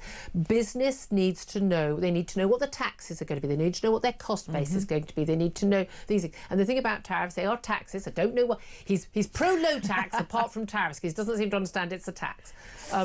And they simply will not make decisions which are going to help the economy, because what we've seen, and we saw this post-Brexit, and it wasn't because of the vote for Brexit, it was because of the uncertainty when Ramonas were trying to stop Brexit from happening, and we saw this post-lockdown as well, when there is, and we see it like for 6 months before a general election, when we don't know what the policy is going to be of whoever wins. The businesses sit on their hands, they don't make decisions, they don't invest. That has a knock-on effect on our economy that lasts for years. It does, and I think one of your callers earlier, Andrew, had it right, that why aren't we looking now at lower taxes, making it more easier for business to set up, making red tape disappear, red tape. All of that we need to start looking at, because you have to take a hit financially. If you're going to lower the taxes, you're not going to be able to afford quite as much welfare as you'd like. But you have to look at what your future's going to be. And if we aren't looking at manufacturing, we're not looking at the tech industry, and we're not looking at things like nuclear, then what are we doing as a country? But also, I mean, the number one thing for me, again, I think we need to cut some of the higher taxes, certainly taxes on jobs. Tax on profits, I've got no problem. Rich people need to pay their fair share. But you need to make it easier for people to take risks, to go out, again, no one in the Labour government has taken the risk of, giving up a job and setting up a business, mortgaging their home and setting up a business, employing people and taking that risk. And so they'll be going, why should these people be getting this lower rate of tax? There's a reason why they do, because it's a reward for risk, because when it all beeps up, they end up paying. And that's why you do reward that risk, because those are the people that end up running the big companies, that end up employing an awful lot of people and paying a lot of tax. And you need to encourage that. And we are a nation of entrepreneurs. We're a nation of great inventors and entrepreneurs, and we come up with so many amazing scientific and medical and tech breakthroughs. But people don't stay here with them. They sell them to the Yanks, or they move there themselves, because you can make bigger money and you can do it. We also need to tackle high energy costs. Now, that is a deliberate government policy. It's quite deliberate, Tories and Labour, to make our energy costs, what they are doing categorically has made our energy costs too high. You're not going to keep manufacturing with high energy costs. It's not going to happen. Same's happening in Germany. They've had a magnificent manufacturing base that basically has financed the whole of Europe for the last 4 decades, but they haven't got it anymore. That is going to be a problem for Europe, and it's a problem for all of us. These things seem so basic to me. They really, really do. But all the things that would actually work in terms of our economy, they are completely opposite of what Labour want to do. Because Labour think that they've got some kind of idea of what they want to be. They don't. They're messing around with they think public sector and regulators can create jobs. They literally don't even understand how basic economics works. They've put some words together in a sentence. That's all they've done. They haven't understood what they mean. Another new quango? Set a new quango. Why don't you set up a trade quango? I mean, it'd be great to get a trade deal. We don't need a trade deal. We just need to not put stupid tariffs on. Again, as I mentioned earlier, one of my big concerns is whether this escalates into bad relations between countries that have been allies, democratic, liberal nations, and it all goes very horribly wrong, and we end up as enemies, not friends. That is when things will go very, very, very wrong. We live in a very dangerous world, and we need to be sticking together on this. Let's also talk about France admitting they must do more to stop small boats, and even talking about maybe taking illegal migrants back from the UK. I mean, this was, I thought, is this one of those April Fool's stories I hear so much about? But apparently not. And this is just an extraordinary story where, you know, French ministers admitted that, we shouldn't be just following these boats into harbour, you know, following them across to the Channel and waiting for the Brits to take over. We should actually, take these people, you know, ourselves. And this is the border chief, actually, Interior Minister Bruno Ratailleux. We have to deal with the crossings. Up until now, we considered it to be a French doctrine that we would save people on the seas, but we would take no risk whatsoever. So we would accompany the people on the boats. He said, I've seen a number of videos where I should be doing the accent, shouldn't I? I've seen a number of videos where the taxi boats come close to the coast to pick up the migrants in water. That's not very deep. And I think that the gendarmes cannot intervene. We need to change... Stop now. We need to... There will be complaints. Make them declare. We need to change that doctrine of intervention. In plain English, what he's saying is, we've basically been standing aside and waiting for you to deal with the problem. But he also admitted that the deterrent that would break the smugglers' business model would be a returns deal. Reality check. That's something. Is this not the best progress we've had? Even someone in the government admitting this issue? Someone in a different government admitting that there's an issue.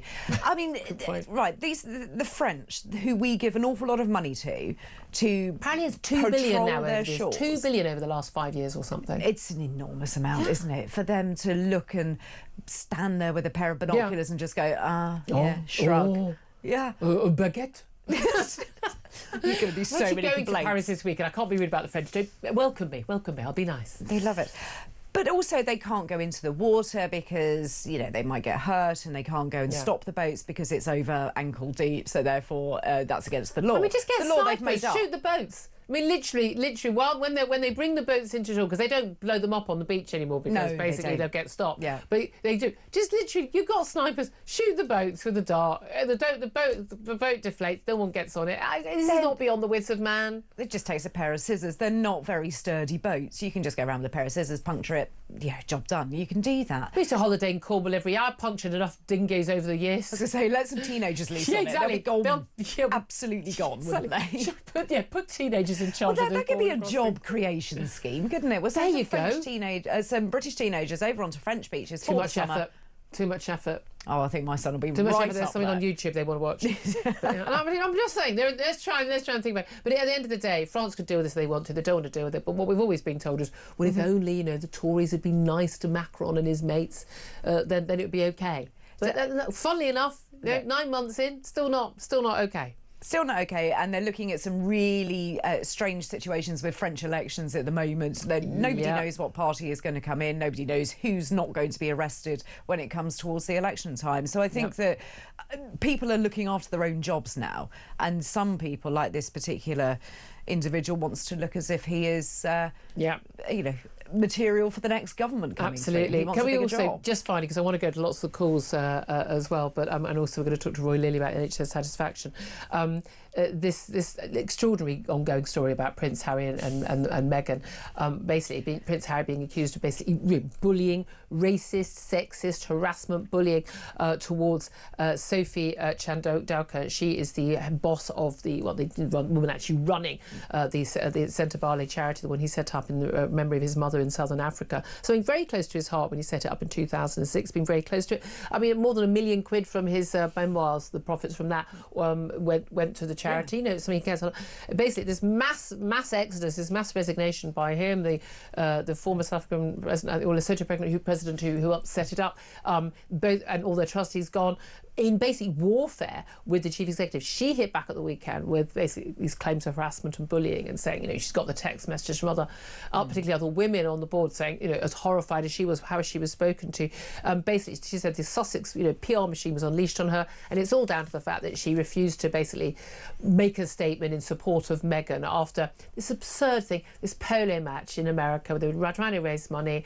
And she was standing next to Prince Harry and Meghan. I mean, I literally want to kill myself while I'm saying this. Do you know what I mean? I'm losing the will to live. And she's standing next to Harry, and then Meghan's trying to move her. And then there was a bit of an outcry about this among people who've not got enough to do in their lives and need to get a hobby. And then she.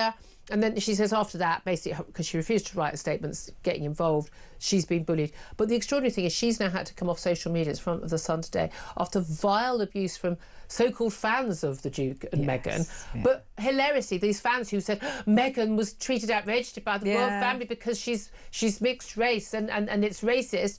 The most absolutely vile racist abuse of Sophie Chandauka, who is herself black, from them. I mean, you couldn't make this stuff up. Oh, you know, the ultimate irony, isn't it? The trolls calling someone else racist. And do we think realistically that Meghan wanted that job and Harry was meant to deliver it, but somebody else is there doing a pretty good job of running a charity? No, it's just some sort of weird ego thing. You can feel that, though, you know, that's the sort of thing, judging from what we've seen so far, that, you know, you need to get her to say something. You need to need to call her. You need to make sure that she does something about this. She's sending him many messages going, deal with it. I could just sort of feel the sort of the finger being prodded constantly. He's trying to watch. He's sitting on the sofa in the evening, and it's like, Harry.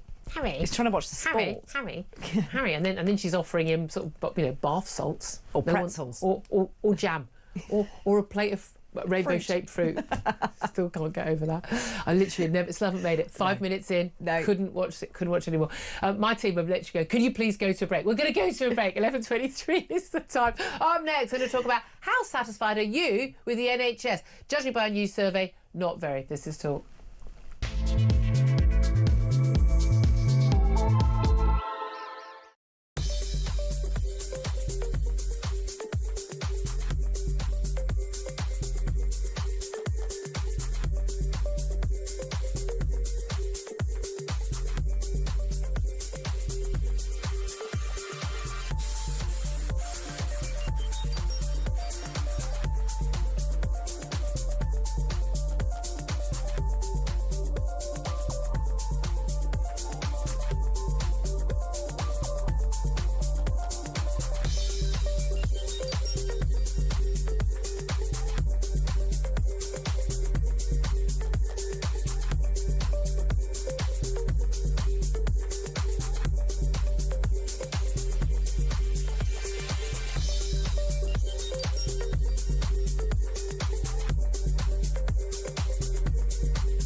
British Empire, you know, the whole empire was built on free trade, and that's what made it so great. And now we're being hit with these tariffs. I mean, what Trump's trying to do is stimulate business and enterprise in the United States. Right. So he thinks by imposing these tariffs, it'll force companies to set up in America. But that could take years. And by that stage, you know, we could be already in the midst of World War III.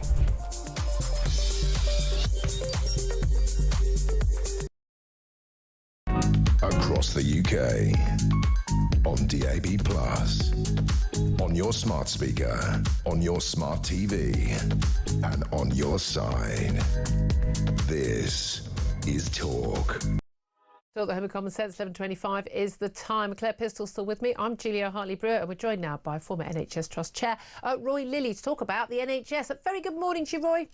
Good morning, Julia. Thank you for joining us. Now, you sound very chirpy and full of joys of spring. This beautiful, beautiful love.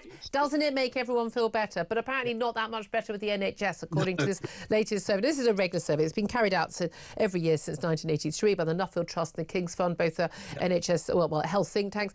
And they basically say that public satisfaction with the NHS has fallen to a historic low. Just 1 in 5 people are now happy with how it's worked. It's just from just under 1 in 4 a couple of years ago. Mainly dissatisfied with A&E, getting access to a GP and dentistry. So pretty much the services most of us use. Are you surprised in any way by this fall in satisfaction?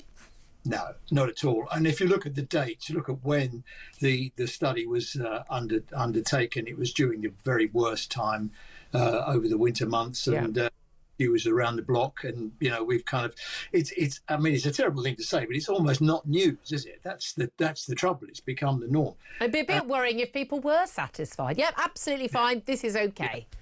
Yeah, I agree. I mean, the trajectory started to improve. The waiting list, the numbers on the waiting list have come down. The long waits, the NHS have made big impact in that, and the 2-year waits and what have you now have come down to almost nothing. So it had made progress. The problem we've got now is Wes Streeting has decided he's going to dump NHS England. Now, whatever the rights and wrongs of that, and there is duplication, maybe mainly the duplication is in the Department of Health in his stuff, not in the NHS England. But he wants to get rid of NHS England. He wants to run the thing himself. Okay, fine. He's the Secretary of State. He's the politician. He can do that. He's going to be held accountable. He may as well be the person making the decisions, is my view. Well, but it's more than that. He can't be any worse than Amanda Pritchard. What we've got now is a situation where we don't know what's going to happen. Already people are bailing out. And if you look at the studies of these things in organisational dynamics, the Porter studies, for example, of mergers, 18% of top people just leave. And we're starting to see people leaving now because they're saying, well, I'm not going to wait here and get the sack. I'm going to go and get another job. So we're starting to lose people. People look over their shoulder instead of looking at what they're doing. And we're going to go through a really difficult time because unpicking the Health and Social Care Act, which is the Lansley reforms, which Streeting is trying to get rid of. The legislation itself is 360 pages long. It kind of tells you why, here's the thing. The people who are going, I'm just going to look for another job, or I'm probably going to lose my job, and they're not doing their current job properly right now, are exactly the people I want shot of because they don't care. Because at the end of the day, if you do a job, whether you're pushing paper in the NHS or you're pushing a trolley in the NHS, or, you got your hands in a patient's, your chest cavity, you're saving lives. Your job should be about making people better, saving lives. And if you're only caring about getting another 6-figure salary, I don't want you anywhere near the NHS, frankly. Well, look, yes, I mean, sod off, I'd say to them. And it's easy to agree with that, but somebody's got to run the thing. And I'm happy for that. But if they genuinely just don't care, if they don't think anything, £2 billion being spent on NHS England and the duplication, at the end of the day, they're not accountable to us. I want the person running the NHS to be accountable to me as a voter. I think that's what most people feel. Always the government. So I've got no problem. Whatever the reforms are, we don't want to be spending time working on reforms which aren't going to make people's lives better. I don't see why, even while there are reforms, why people still can't do their day job well. That's kind of where I'm coming from. I mean, all of the evidence is that when you get big upheavals like this, it's very distracting. You can't plan. You can't have a forward plan. Reading's now fiddling about with something called a 10-year plan. Well, planning for 10 years against the background of the economy and the world and all the rest of it is nonsense. But that's the same for every company and every... They didn't even have a workforce plan, for goodness sake, the NHS, for years. It does have a workforce plan. They didn't have... now, I mean, well done, thanks everyone for bothering. But at the end of the day, people pay a lot in tax, and they feel they're not getting the public services they need, and particularly the NHS that they rely on. There's still massive long waiting lists for a lot of people for a lot of things. People don't go to A&E. I mean, that's the thing. If everyone went to A&E who thought they probably should go to an A&E, the waiting list would be even longer. But people forget, I'm not going to get seen. There's no point. People go to GPs where they could eventually get an appointment. We're actually seeing a lot of people who are dying or could have been cured from cancer because they've not gone and sought health care. And it's actually a worse problem for patients and a bigger cost to the NHS because of all these problems. If we put you in charge tomorrow, what would you do that would be a game changer that could actually, because we do need a game changer. Is it, as a lot of people now suspect, partly the problem is the monolithic system? No, I mean, what I do, the first thing I do is to sort social services out. Yeah, number one, yeah. Because if you look at where the big demand comes from through A&E and through beds being blocked up, it's the over 65s and the under 9s. The under 9s, of course, come into the purview of the health visitors and the schools and all the rest of it. So if those two areas, those two groups of people, if you sort that out, you free up a huge amount of headroom in the system. But Streeting won't do social care. He's got a 3-year study going on. No one needs another review or another study. And you need to have social care costs and running it coming under the... I mean, he's officially Health and Social Care Secretary, isn't he? And you need to take it out of local government, make it a responsibility and a financial responsibility of the NHS, because then there would be an incentive to keep people in their homes, not getting ill, not needing A&E, and to get them back into their homes when they've been in hospital. Exactly, and the issue is, I mean, there's a lot of focus on getting people home, and there's a lot of focus on capacity. Yeah. That leads us to something called what managers call the capacity paradox. The more you increase the capacity, the more it fills. Yeah. The way to deal with this is to stop people coming in the first place. Yeah. And if you look at social care, local authorities have raised the eligibility criteria for help for elderly, frail people, particularly to the point now where there are, ready for this, 900,000 elderly, frail people who used to get social care who no longer get it. Is it any wonder a big chunk of them end up in A&E? Very good point. Roy Lilly, I'd put you in charge tomorrow, I really would. Former NHS Trust Chair, thank you so much.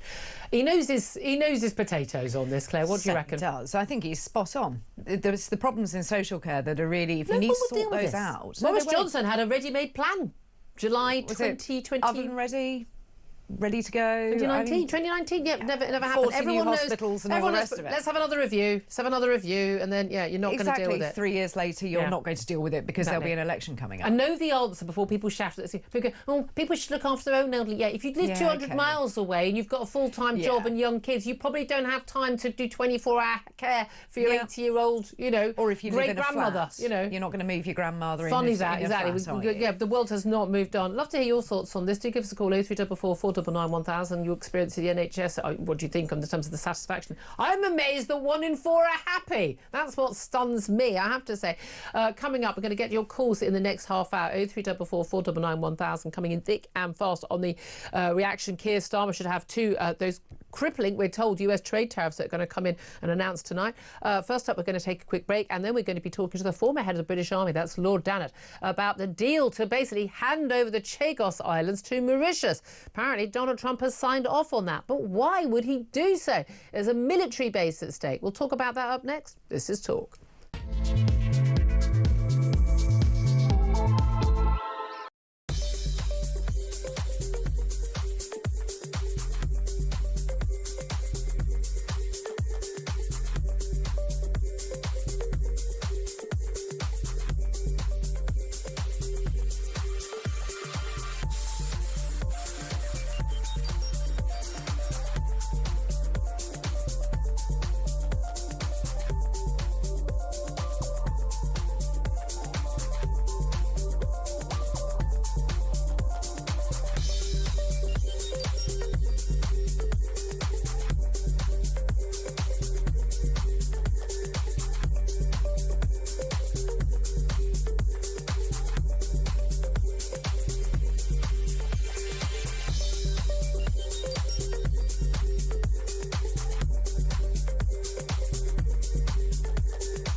Across the UK, on DAB+, on your smart speaker, on your smart TV, and on your side. This is Talk. This is Talk, the Home of Common Sense, with me, Julia Hartley-Brewer. Claire Pearsall still here. Delighted to be joined by Lord Dannatt. Richard Dannatt is the former head of the British Army to discuss, the Chagos deal. Well, it looks like it is going to go ahead after we're told that Donald Trump has signed off on the deal to hand the Chagos Islands over to Mauritius. But why? We'll talk about all that right now. Lord Dannatt, why do you think Donald Trump has signed off on this deal when so many people have been warning that the US would never sign off on this deal because it's insane to hand over the Diego Garcia military base we share with the US as part of the Chagos Islands, effectively to control by Mauritius. And you yourself, not a little while ago, said, to avoid this deal and giving it to Mauritius, we should ourselves hand over the Chagos Islands to the US. Why do you think he's signed off? Well, the only reason I can believe that Donald Trump would sign it off is because we're talking about 90 years or maybe even 140 years. We haven't seen the final detail yet. in his view, it's a very long time, and frankly, it's such a long time that he doesn't really care about it. But you know, you've got to come right back to the start here and say the British government was under no compulsion whatsoever to hand the Chagos Islands to Mauritius. There was a non-binding judgment by a court, which we've chosen to interpret as being binding. Yeah.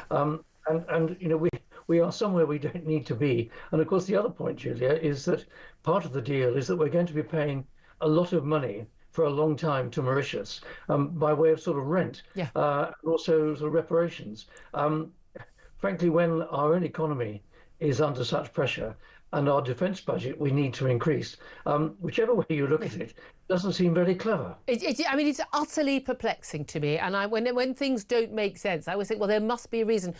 Governments largely, one hopes, don't make irrational decisions. There must be something else going on. But I'm yet to work out what it could be. I mean, when this story first hit the headlines, and it's been something that's been discussed under the previous Conservative government, and there's a lot of talk about how they were thinking about doing this, but we're told actually that it's been kicked into the long grass. The real issue was, as you say, a non-binding court opinion which bears no relevance to anything whatsoever. Should it have been told, well, thank you very much, we're interested in your opinion, and now we'll just carry on with our daily lives, and just completely disrupted. There is this sort of woke idea among an awful lot of the human rights lawyers now currently in government that we have some duty of care to the world and after our terrible British Empire, and that for some reason we need to hand these islands, a lot of people say hand them back to Mauritius. Mauritius has never had control of these islands. They're thousands of miles away. But even if there were that duty of care, which there clearly isn't, the fact that Mauritius is so diplomatically and economically tied to China would raise the concerns that you have raised and put so clearly about our future.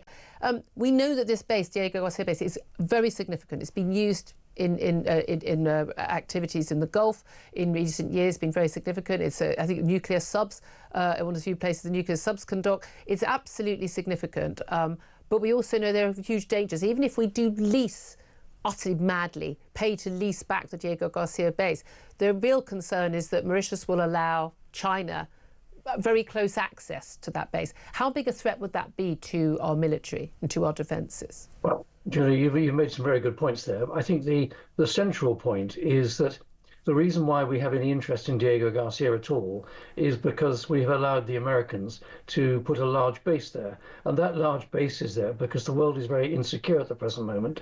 China is growing in terms of its influence, its economic power, its military power, and the base at Diego Garcia is a very important footprint to make sure that Western influence can be exercised in that part of the world. That's the bottom line and the top line all in one. So as we've both been agreeing this morning, we didn't need to do this in the first place. We certainly don't need to pay the Mauritians an awful lot of money. The only saving grace about it is that the lease is a very long one. And I think... But that will cost us more. Well, it's going to cost us more, but you and I are not going to be around in 90 years' time, I don't think, by which time the world will look a little bit different, I think. So, but everyone talked about, when the lease was signed on Hong Kong, that seemed 99 years, that was a long way away. Well, it kind of crept up. Well, pretty quickly, 99 years later. And then we saw what happened to freedoms, political freedoms and economic freedoms to people in Hong Kong when we handed the a UK territory to the Chinese. I mean, I think, again, that unwillingness of many to look to the future and the long-term interests of this country is, again, very worrying. No, I think you make a very good point there. Of course, I think Hong Kong is slightly different insofar as the other party was China itself. And China decided to renege on the deal, and we all know. I know, what a surprise to everyone. Hugely, but I don't think Mauritius is China. But I think the important thing is that the influence of China is not allowed to go unduly in the Indian Ocean. Yeah. And while that American base is there, there is a chance of containing it. So, frankly, we are somewhere we really didn't need to be. I also think, actually, going to Donald Trump and saying, "Hey, Donald, are you happy with this?" actually rather diminishes Britain's standing. Frankly, we are the power, if you like. It's our territory. It's our territory. That's exactly right. I think it's reasonable to consult the Americans because, after all, we have allowed them to put a base there, and they needed the confidence that that base can continue. That's really the top line and the bottom line. The rest of it's quite unnecessary. Well, indeed, and I want to come back to China and the direct threat we're facing from them. As you say, the world is a very dangerous place at the moment. Are you concerned about the prospect of these tariff wars? We're told we're going to have an announcement 9 o'clock UK time from Donald Trump in the White House tonight about tariffs. We've already seen, he talked about, his friends, friendly countries almost being worse than his enemies. We're very confused when it comes to Russia and China of who he counts as enemies these days. Are you concerned about a tariff war, economic war, effectively escalating into something more dangerous? Well, I think there are several ways of looking at this. I think most economists will recognise that getting into a trade war like this, frankly, is a rapid descent to the bottom, and it'll not benefit anybody. That's one way of looking at it from a sensible point of view. From the United States point of view, Donald Trump has got this idea in his head that the United States is being fleeced by other countries. The balance of trade doesn't favour the United States, and it's an extension of Make America Great Again, make America financially wealthier again. So his, I'm afraid, rather simplistic view is slap on the tariffs. That'll change the balance of trade. It might encourage some countries or some businesses to locate their business into domestic US and therefore avoid the tariffs. So he's looking at this as a businessman, but in a pretty simplistic sort of way. And the worry is that it will break up the fairly well-established world economic order, and it'll be a race to the bottom. And that's the concern. I just finally do want to ask you about China's direct threat. We've had lots of focus on how the West, America, Britain and others deal with Russia and the threat to Ukraine. And of course, lots of people, apparently the experts, were very surprised when Russia invaded Ukraine, despite the fact that only a year ago, I think, before the invasion, Vladimir Putin had written an essay and had given speeches. He categorically stated he did not believe that Ukraine was a sovereign state, and talked about basically being part of the Russian state, and put his military on the border. And then I don't know why everyone was surprised when he invaded. Have we not got a similar situation in China? Xi Jinping has made it very, very clear. Taiwan is part of China, nothing to discuss. We want to take Taiwan back, and they will do so by force if necessary. They've been building up their military. Extraordinary percentage of Chinese GDP now going on their military. But they've been building, they've got a lot big straits to get to Taiwan, rather harder than just rolling tanks across the border to Ukraine, building these extraordinary big sort of boat bridges which could be used. Military exercise this week basically surrounding Taiwan. This isn't rattling sabres. This is far greater than that. How concerned are you that actually we are, in the next few years, we're not going to be worried about what happened with Ukraine and Russia. We're going to be dealing with China and Taiwan. Well, we're absolutely right to focus on China. China is growing, as far as its economy is concerned, very rapidly, and it's investing hugely in its military. I think, and I've always been of the view, we need to compete vigorously with China. We don't want to get into conflict with China. Now, one of the things I think Donald Trump is doing right, while on the one hand he's saying that in Europe, we Europeans must look after our own security more. He is quite rightly, as the United States, concerned about the Indo-Pacific. And I think it's important that the Americans do focus on the Indo-Pacific, because it's not just security guarantees to Taiwan, it's security guarantees to South Korea and to Japan and to the Philippines and other parts of the world there, and actually by extension Australia as well. And all the trade routes. The economic dependency of the West on those trade routes is vital. Well, indeed. I think as far as Taiwan is concerned, it's always conceivable that President Xi may get impatient and decide to attack. But personally, here's a dangerous thing I'm about to say. I don't think it's very likely. The Chinese, on the whole, are fairly patient people. And if you look at the population and popular opinion within Taiwan, there is quite a body of opinion in Taiwan that says they might be better off as part of mainland China. So it might be that the best strategy for President Xi is to play it long and see whether Taiwan naturally falls into mainland. Wait and see. I don't know what will happen, but talking to one or two Taiwanese friends, they say this is quite a possible outcome, and rather better for China to wait and not to antagonise world opinion. Very interesting. And we know from their Belt and Roads policy, buying up, deals across Africa and South America and everywhere else, that they definitely play a long game. And where our politicians are on a 24 news cycle, they're on a sort of 24-year cycle of long-term planning, and perhaps we need to do some more of that here. Lord Danner, always great to get your thoughts, former head of the British Army. Claire Pissell, your reaction to any and all of that?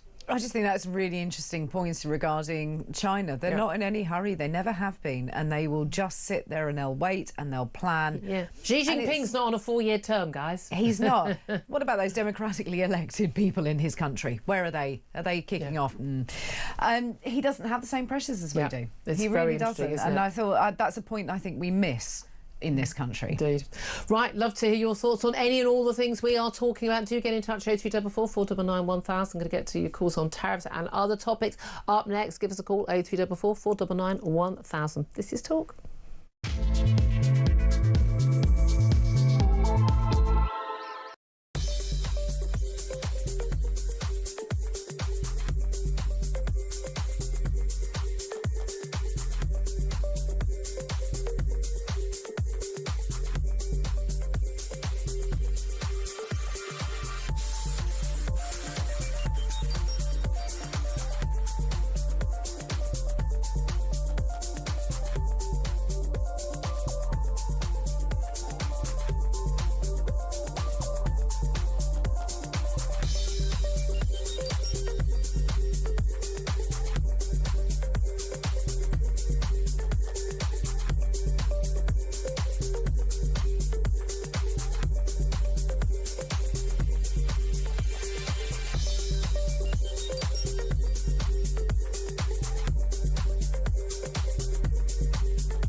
tend to tell the Americans what to do in their own country, and usually the president or the vice president of the United States wouldn't really be interfering in domestic politics in the UK.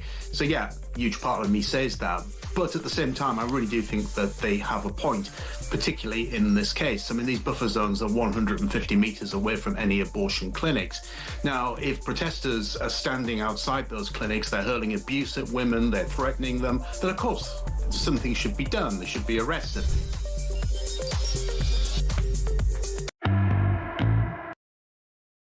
Across the UK, on DAB+, on your smart speaker, on your smart TV, and on your side. This is Talk. This is Talk, the home of common sense. 11:49 is the time. I'm Julia Hartley-Brewer. Let's get straight to your calls. Lots coming in at 30344 499 1000. Lots of texts and lots of tweets. I shall get to some of the texts and tweets coming in about the tariff war we're expecting. What should Keir Starmer do in response to the announcement of tariffs by the US that is expected at 9 o'clock tonight by Donald Trump? Shirley says it's not what he should do, it's what we should do, and we need to get them all out. Well, would we have these tariffs if Nigel Farage was Prime Minister? No, we probably wouldn't. I hate to tell you, I think we probably would. I think he's made it very clear, Donald Trump, that this isn't about who he's friends with and who he's not friends with. Stacey says, try putting British people first for a change, just like President Trump is doing for his country. He's making things more expensive in his country. I'm not sure when people voted on cost of living as a key part of their votes in last November that is what they're going to be wanting. Neil says he's totally powerless, more likely to just snuggle up to the EU again. This is exactly what Keir Starmer will do. Keith says, resign. Trump won't deal with the UK without free speech. Trump's quite happy to deal with Erdogan and Viktor Orban and Xi Jinping and Vladimir Putin. Doesn't have an issue with free speech in those countries. No, I mean, we've got a problem with free speech in this country. We don't actually imprison... Well, we do imprison people. We don't murder people who exercise their free speech. That's the best I can claim. Charlie says Trump knows there's no free speech in this country. That's probably why he's punishing us. As was said the other day, no free speech means no free trade. I love the fact that people are just literally taking this stuff as gospel when it's just something mad on Twitter. Right, let's go to Nigel. He's on the line in Portsmouth. Hello, Nigel.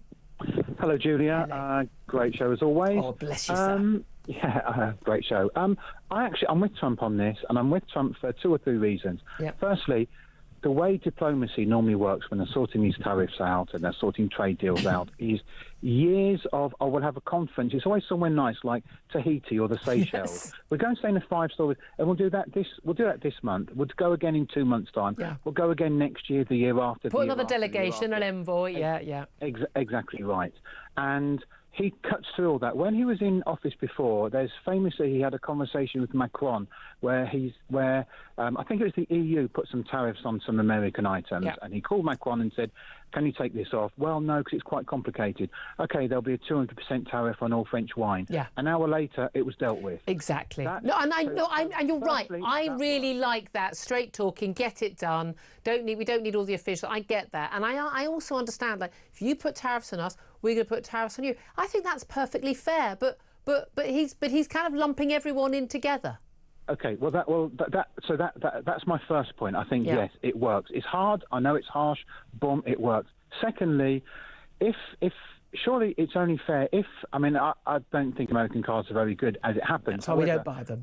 However, but if you are selling an American-made car into the EU compared to an EU-made car in America, the tariffs are much higher on an American-made car coming to the EU. I'm not sure how it is with the UK. I think that might have changed, but into the EU. Now, well done, EU, as far as I'm concerned. But he's coming along saying, listen, it's gone on for too long. Rather than us having these endless trading, boom, it's going to have to change. We need a level playing field. It's not like, okay, we're importing something from a country like, if I say a third world country where they make things for, £1 a day or whatever, where people... We've got similar costs, No, I think the equal tariffs, I think that's absolutely fair. It's when he says that we think we're going to be included because he thinks that VAT is a tariff when it's actually a sales tax, which America always has as well, and it goes on all goods wherever they're made. That's what's mad about it. Well, often the things he says and the things he does, he will say something outrageous, and when you look and see what he does, he kind of backtracks on a little bit. But the third point is, what he's saying to American manufacturers is, make things here. Make things here. I want to make it because, how it affects Europe, that's not... how it affects our economy is not Trump's problem. He wants, rather than you exporting jobs to Mexico and to India and to China. I mean, he has said to Apple, you need to start making iPhones. And I get that. Here's the thing, though. What happens in, say, the EU economy, the world economy, is his problem because they're the people who often are buying American goods. And actually a worldwide recession and an impact, for instance, on costs going up, inflationary costs in America going up, will be bad for America as well. And that will also cost jobs. So there is a trade-off. I'm not entirely sure that a man who doesn't... this is not Trump derangement syndrome. This is basic stuff. A man who doesn't know the difference between a sales tax and a tariff is somebody who is doing this 4D chess nuanced plan. My worry is that he doesn't understand a lot of this enough. And he's going to do something that's going to hurt not just the American economy, our economy, but the world economy. And when that happens, that whole, America sneezes, we all get a cold. We're all going to get a lot more than a cold if he does that. We're teetering on the edge already. But Julia, my brother-in-law lives in Washington, and we were talking a couple of nights ago when this has been bubbling up for a little while, and he said, in the UK, what are you buying from America? What do you see? Do you see made in America on many things? Because he reeled off a whole list of stuff that is made in obviously cars particularly is made in Europe that they buy that you see, and I said, well, actually I'm not sure. I don't see many American cars on the road here.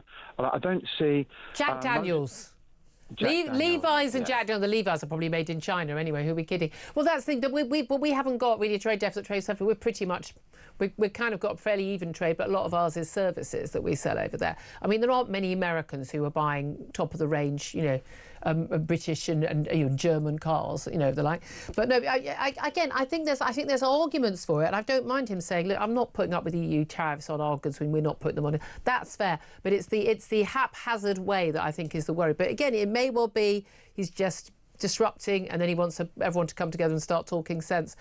Fingers crossed, eh, Nigel? Such an interesting call. Really appreciate that. Thank you, Nigel. Let's go to Sean, who's in Northampton. And Sean, you want to come back to a conversation we had earlier about the fact these Labour welfare reforms, according to the Office Budget Responsibility, are actually going to lead us to have 400,000 more people claiming the highest disability benefits at the end of this decade than we've got right now. So not really kind of the reforms we thought they'd be. That makes you cry, doesn't it? It does. You sit and wonder. What I wanted to say is just a couple of points. I've worked with young people for many years. When I say young people, 16 to 18, roughly, that's been my bracket. One of the things we find so often now is that the reason you've got this apathy towards going to work is because they won't let kids go to work at 16. Yeah. They finish school because of all the EU health and safety, blah, blah. They have to go on to education further ed. Yeah. Now, I'm not going to say all further ed is a waste of time, but I'm going to say that most further ed that I've seen myself has been a waste of time. I agree with you. Because a lot of kids that go there, they go there for one reason only, so that mum can still claim the child benefit sitting in the home. They barely have to turn up. Exactly. Once or twice, and that's it. They're there for the year. Yeah. Now, the worrying part for that is, if they bring it back to kids going to school, going to work at 16, they immediately, whether it be on a building site, a factory, like where we live, all shoe factories, they immediately go into a male, adult working place, and all of a sudden they change from being a kid with apathy towards everything, leaving school, to a young person who gets a wage at the end of the week and suddenly becomes independent, and they grow up. Yeah. But there's no logical answer why this government and this niche they keep on about, why do we keep people? We've got no builders, we've got no factory workers. I know. And these are good jobs that pay well. Yeah, and we're not training. We're not going, right, okay, we'll pay you to train to do this job, but we're not going to fund you to do this utterly pointless nonsense. Because I know people who've trained to do utterly nonsense things they had no real interest in, but just sort of, I've got to go and do something. It's such a waste of time. And as you say, leaving school, I mean, if academia is not for you, it doesn't mean you're not clever. It's just, it's a different kind of way your brain works. But, I know most people I know have got, first from Oxbridge, no sodding use changing a plug. I mean, let alone helping you, with the plumbing or your gas boiler breaks down. And we need people to do practical jobs, don't we? I mean, my father-in-law genuinely left school, I think it was 14, 15 in his age, and his first job, genuinely his job was he had to make tea for 70 people working in the electrics, 70 blokes. And if you got one tea wrong, you put a sugar in one that wasn't supposed to, you got a clip round the ear. Well, when I was 16, it was many years ago, living in Northamptonshire, it was all shoe factories in them days. Everyone worked in shoe factories. On the last week of school, they used to come round and sign you up for the factory the following week. And you started on the Monday, and you literally were given to the supervision of any older person. And, if like you just said, if you got it wrong, you get a clout round. Yeah, I mean, things have changed, but some of it's... But again, I still think it's the attitude of the parents, and often sort of, oh, well, it's raining. I've had employers tell me that they've had, young apprentices, people starting up, and they've given them an opportunity, and literally the parents have said... they've actually, called or emailed the boss to say he's not coming in today because he's feeling a bit under the weather, or because it's raining too hard. I mean, if you've got parents like that, you don't stand a chance, do you? I don't think that will pass muster for Claire. Sure, brilliant call. I'm sure everyone's cheering you on. But Claire, neither of us parent like that, do we? No, absolutely not. Get out there. Get to work. Yeah, absolutely. If my daughter's listening right now, you know what I mean. But anyway, loads more coming up. It's PMQs up next, but we're going to get Peter Cardboard to watch and listen so you don't have to. We're going to be talking to a former advisor in the White House about these trade tariffs. What can we expect? How will it hit us? What is the strategy going on behind there? Is there a strategy between Donald Trump's what he calls Liberation Day? We find out at 9 o'clock tonight. This is Talk. We are the home of common sense.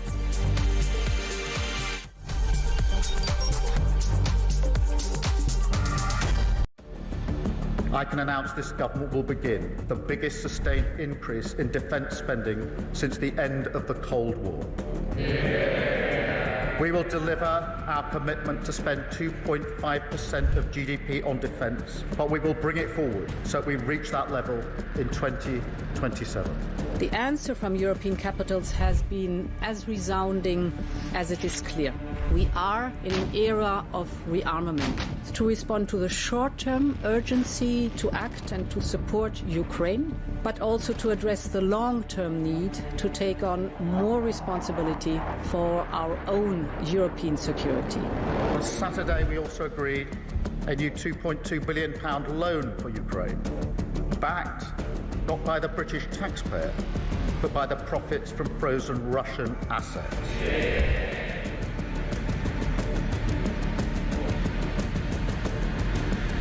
It is my pleasure to bring from His Majesty the King a letter. He sends his best wishes and his regards, of course, but he also asked me to bear this letter and bring it to you. So can I present the letter from the King to you? Thank you very much. Am I supposed to read it right now? Yeah, please do. I will do. I've got to tell him what your reaction is, so I need to know. I need to know. He is a great gentleman. A great, great gentleman. He said he thinks the war's going to go on for a long time, and he better not be right. Well, I just think he should be more appreciative, because this country has stuck with them through thick and thin. We've given them much more than Europe, and Europe should have given more than us, because, as you know, that's right there, that's the border. What kind of diplomacy, JD, you are speaking about? What do you mean? I'm talking about the kind of diplomacy that's going to end the destruction of your country. Yes, but if you Mr. are not President, strong... Mr. President, with respect, I think it's disrespectful for you to come into the Oval Office and try to litigate this in front of the American media. Across the UK, on DAB+, on your smart speaker, on your smart TV, and on your side. This is Talk.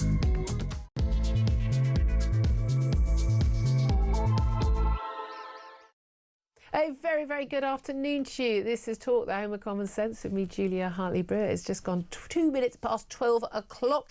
I'm with you all the way until 1 o'clock. Coming up in this hour, I'm going to be talking more about whether or not we face an economic crisis, as many are claiming when we find out about Donald Trump unleashing sweeping new tariffs across the world, including us, we're told. It's what the US President has dubbed Liberation Day. 9 o'clock tonight in the White House UK time, he is going to be announcing who and how much these tariffs are going to hit. We're pretty sure they're going to hit the UK. But will this wipe out what Rachel Reeves called her fiscal headroom? The Chancellor's rainy day money, which she engineered last week in her spring statement. Just wipe it out in one fell swoop. We are looking at more than 25,000 jobs in Britain's car industry, possibly being lost to global trade war started by Donald Trump. We're also looking at whether or not there might be a free trade deal between the UK and US. We're told Keir Starmer is preparing to finalise a package of economic concessions. But what should we concede?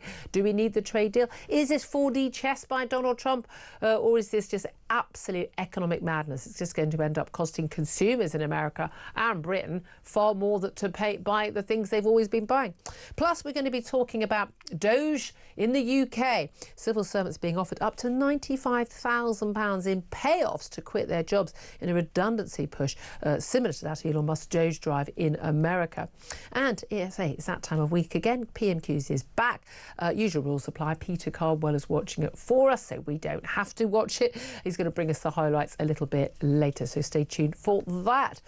Right now, I'm delighted to say Claire Pearsall, former Conservative government advisor, is still with me in the studio. Before we go to our next guest, if you had to put money on it, do you think we are going to be included in these tariffs, and do you think it's going to hurt? Yes, no. It's one of those things... You can tell she worked in government. Yes, no, yes is a perfectly good answer, because yes, I think we are going to be included.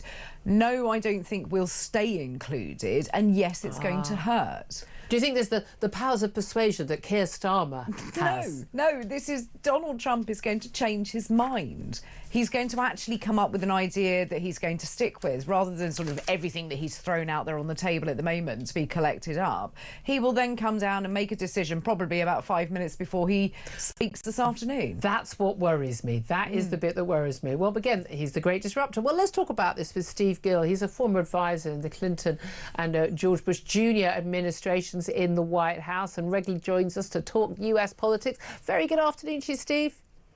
Hey, Julia, and only Claire could take a question directly about tariffs and turn it into a multiple choice answer. Now, you and I think we went at it hammer and tongs last time we chatted, didn't we? Okay, just what do you think the theory, the strategy, such that it exists, is behind this tariff announcement we're expecting at 9 o'clock from the White House tonight, other than it being, box office TV? And why on earth is Donald Trump calling it Liberation Day? I'm surprised that they haven't made this announcement pay-per-view, because it would generate more funds to help Doge and Elon Musk cut spending. I will have to say, Claire's right. This is a multiple choice answer, and I think that it's important that people in the Trump administration remember the whole Brexit thing. Lumping the UK with the rest of EU does seem a bit unfair, because there are different tariffs that are in place between the UK and US. The real issue, as you've pointed out, is that the tariffs on services are the real issue. The trade imbalance on services between the US and UK is the real issue with most of the EU.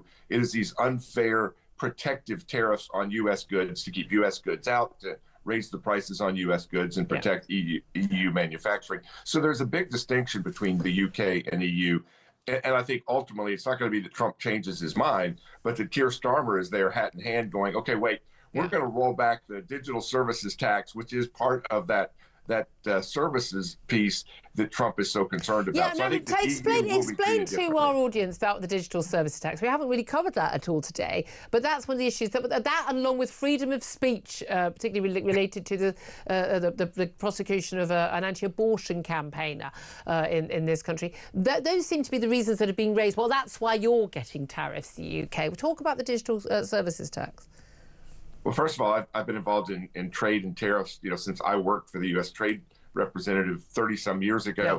I have never heard of free speech being tied to tariff and trade wars. This is a unique one. And again, I would remind the Trump administration, there is no First Amendment to the Constitution in Great Britain. So there isn't a, quote, free speech constitutional right.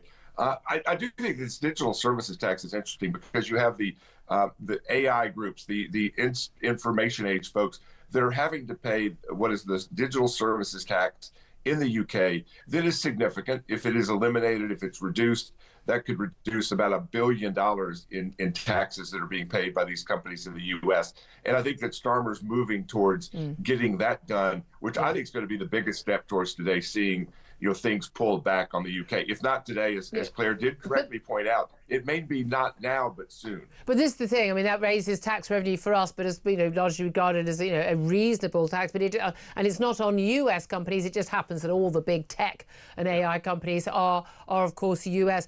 Makes you wonder why all of those multi-billionaire tech bros were all sitting in the front row ahead of even the Trump cabinet at his inauguration, because it's already paying off, yeah? But the whole tariff dispute really comes down to fairness. And you have Canada that's been charging 250, 300% tariffs on U.S. dairy, on U.S. beef products. And yet they're screaming when Trump is saying, look, let's make it fair. Don't keep our products out while we're paying those high tariffs while you complain that tariffs are bad. If tariffs are so bad, why are you imposing them so high on U.S. goods, including like 25% on orange juice? What are they doing? Are they trying to protect the Vancouver orange crops? I mean, there is no oranges being produced in Canada. It is to keep out U.S. products to let some other country sell their orange juice into Canada. This is the thing. And again, the EU, Ursula von der Leyen, the European Commission President, being all sort of gung-ho and talking about, and obviously backed by Germany and France, otherwise it wouldn't be happening, in terms of having reciprocal punishment tariffs back. But again, people forget, people who are so pro-EU, the EU is a free trade bloc within the free trade, but actually massive tariffs on the outside. One of the reasons why countries in Africa economically disadvantaged is they can't sell to their nearest rich neighbours any manufacturing goods, because we deliberately stop that from happening, and the EU does, and protecting manufacturing as well. So the thing is about where this ends. Is the aim that this is, massive disruption, shock tactics, right, bring everyone to their senses, stop having such high tariffs on US goods, we're going to get a better balance of trade?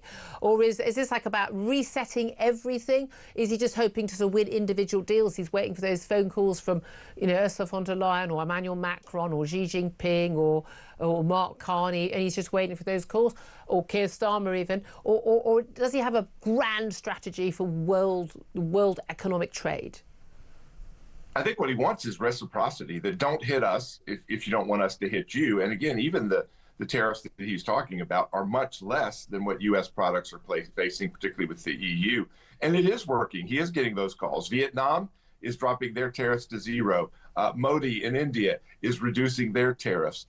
You've got various premiers in Canada saying, no, we'll cut ours if you'll cut yours. So it is working. And I think that's the great secret of Trump. You got to look at the results, not just the proposals. Yeah, I mean, exactly, and it does shake things up. And as one of our callers, Nigel, made a point earlier on, that these things can often take years and years of negotiating. He's cutting through the nonsense and getting straight to the matter. Here's the thing, though. You and I both know that even if Donald Trump doesn't realise, that tariffs are a form of tax, and the person who ends up paying that tax is the consumer. And when you put taxes on goods going into the US, you make them more expensive for American consumers. You and I also know one of the big reasons why Donald Trump did well in the November election and won across the board, both houses of Congress and the presidency, was because cost of living was a massive issue for the American people. If this, in the short run, whether for a few months or a few years, pushes prices up for American consumers, and let's face it, probably for everyone else around the world as well, that doesn't bode well for him, and certainly not for the midterms next year. First, I think it's inconsistent for countries to claim and point out that these tariffs will impose a tax on U.S. consumers when they're hitting U.S. products with very high tariffs, which means you've made that you're point, taxing your consumers. Yeah. So don't complain about us when if tariffs are bad, lower them, and that's what Trump is asking for. I do think that you're seeing, the price of eggs. The Democrats aren't talking about egg prices anymore. You're because obsessed the with eggs in the prices have States. dramatically Absolutely obsessed reduced. with them. I like my fried eggs in the morning, but with no beans on the side of the plate. Unlike you guys, I don't want the beans on the plate. You're a I want heathen. plenty of real crispy You're a bacon. heathen. You're a heathen. Steve, you'll never be one of us until you have the baked beans. But when the costs hit, when people are worried about the price of all their goods, including cars, that 20% car tariff, that is simply going to cost, and it's not just going to be impacting the people who are importing a top-of-the-range Mercedes from Germany, the rich people who can probably afford it. It's going to impact the car parts going into American brand, cheaper brands that ordinary consumers in America buy. When that hits ordinary people in America, it doesn't matter what's happening to people in France or the UK or Canada. They don't care. They don't know. They care about what they can afford. And if they can't afford to buy a new car, they can't afford the goods they normally buy, they are going to be unhappy. Yeah, I think definitely short term there could be an impact, and there's not a lot of patience. We know in politics, patience is what are we having for lunch today? They're not even looking ahead to dinner tomorrow. So there is going to be a short-term risk. But there's already been an announcement of trillions of dollars of investment coming to the U.S., including auto plants that will create jobs, that will create opportunity. The onshoring, basically, companies bringing their, especially from Mexico, bringing their plants back into America. And I do think that also as you see the U.S. re-energize, start producing more oil, more gas, the more oil that is produced doesn't just have an impact on gas prices. Yeah. That's what you use in manufacturing. So as oil is produced, oil gets cheaper, you're going to see manufacturing costs go down. That's going to benefit consumers, but it won't be overnight. No. Keir Starmer, our Prime Minister, has been attending Prime Minister's questions in the House of Commons while we've been talking. He has said that the UK is, he says, prepared for all eventualities ahead of Donald Trump's announcement of tariffs. He said he was ruling nothing out in terms of how the UK could respond. Very different response so far than the EU, very much keeping it quiet. We know there is this sort of trade deal between the US and UK that looks like it could be happening any time soon. Do you think that's likely? I think it is likely. And again, I think that the EU and UK have different kind of issues. We've talked in the past, disagreed a bit on the VAT tax. It's double what most sales taxes are in the States. And it's still something that gets paid out. But I do think that the UK is going to be treated differently, and probably very quickly there will be a resolution to that situation. I will tell you that other than beans for breakfast, the thing we really screwed up when we got our independence was not having question and answer day with our president having to go to Congress. And we should have kept that. We threw away too much. We should have kept that. Absolutely. Although I have to say, those interminable question and answer sessions in the Oval Office are using up far too much. I'm thinking, I'm going to miss something important. It's like, oh, good God, it's still going on 2 hours later. He's getting a little bit Kim Jong-un on that in terms of just keeping on going. But there we are. I want to ask you just finally about the Chagos Islands. Because, by the way, if I was there, if I was in, God forbid that I was in Parliament, I would be asking Keir, where's the money coming from? He's giving billions to to Mauritius. He is giving billions to UK. He's granting billions that he's going to spend to upgrade the defense. Does he have a printing press over at number 10? Where's the money coming from? Yeah, out of our pockets, as far as I can tell. And you know, that's the thing. But the Chagos Islands, we understand Donald Trump is signing off this. Why on earth? I mean, it's insane that we're doing this. We own the islands. Mauritius never had a claim on them. A totally non-binding international court that we don't even recognise properly of saying that we should do this. And paying for the privilege of hiring our own base back. The UK and the US share this very important military base in the middle of the Indian Ocean, in Diego Garcia. Why on earth would Donald Trump, as reports are claiming, sign off on this deal, which basically hands the Chinese, very close to Chinese Mauritian government, control over the seas and the area around such an important, significant military base that the US rely on and you've used in the Middle East and for other flights as well? Why on earth would America sign off on that? We really don't know the full details, but apparently the transactional nature of Donald Trump is contagious because Keir Starmer is now doing the same thing. We're going to give you money to get the deal done. So part of this is that the UK is apparently promising we'll fund the Diego Garcia base for the US in the Chagos Islands. So it's like, we're going to let you guys pay the bill. So it's literally transactional. It's utterly insane. Donald Trump would never give off I mean, he's trying to take territory that isn't his, Greenland and, you know, control the Panama Canal. But if we're talking about literally giving away a British territory and then paying for the privilege of being allowed to use still a small part of it to people who've got no claim on it. For the Trump side, again, Starmer's saying, we're going to pay you to agree to this deal. And Trump's going, fine, give me money and we'll do this deal because it's a good deal for us. We keep the base. Nothing changes for us. For the Brits, he's giving away the islands. But for the U.S., we still get our base, but you're going to pay for it. Yeah, I get that, and it's insane if that is what is going to be happening. But there's also the risk of the Chinese being able to get very close and spy on a very significant base where, you know, where nuclear subs can dock and the like. I'm not sure this is going to end well. No, and I'm not sure what Starmer is doing. That again, putting all this money out there, doing this. How much lower can his poll numbers go? How much lower can Labour's numbers go? Now, I know that, look, the Conservatives are going, yes, but when are we going to have an election where we can take advantage of these low poll numbers? Well, not for another 4 years, apparently, but there we are. Steve Gill, always good to talk to you, former advisor to the Clinton and Bush Jr. administrations. Thank you. I mean, he makes a very fair point. We've talked a lot about tariffs, so let's just go, and Chagos, let's go on to that poll, actually, latest poll suggesting that Labour are now down to 20% in the polls. They were 34% when they got elected. They were predicted, I think, around the 43% mark, weren't they? Nothing like that on the actual day, but they got that massive big majority of MPs, more 400 odd MPs, got 170 majority in the House of Commons, even with the ones who were just MPs for Gaza are now independent, and people who've punched people are still allowed to stand, unlike, you know, Marine Le Pen in France and the like. But the polls are going lower. I mean, do you think they can go lower?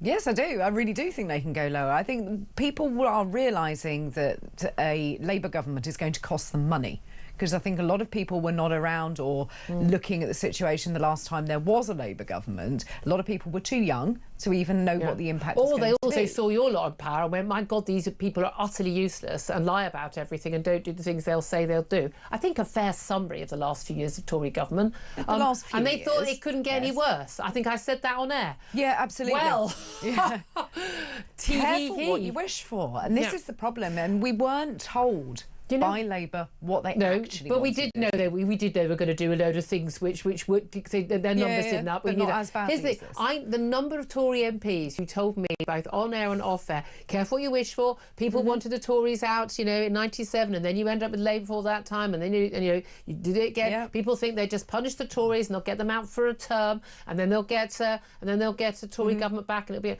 But they needed to be punished, because they had reneged on all the promises they'd made and they'd failed.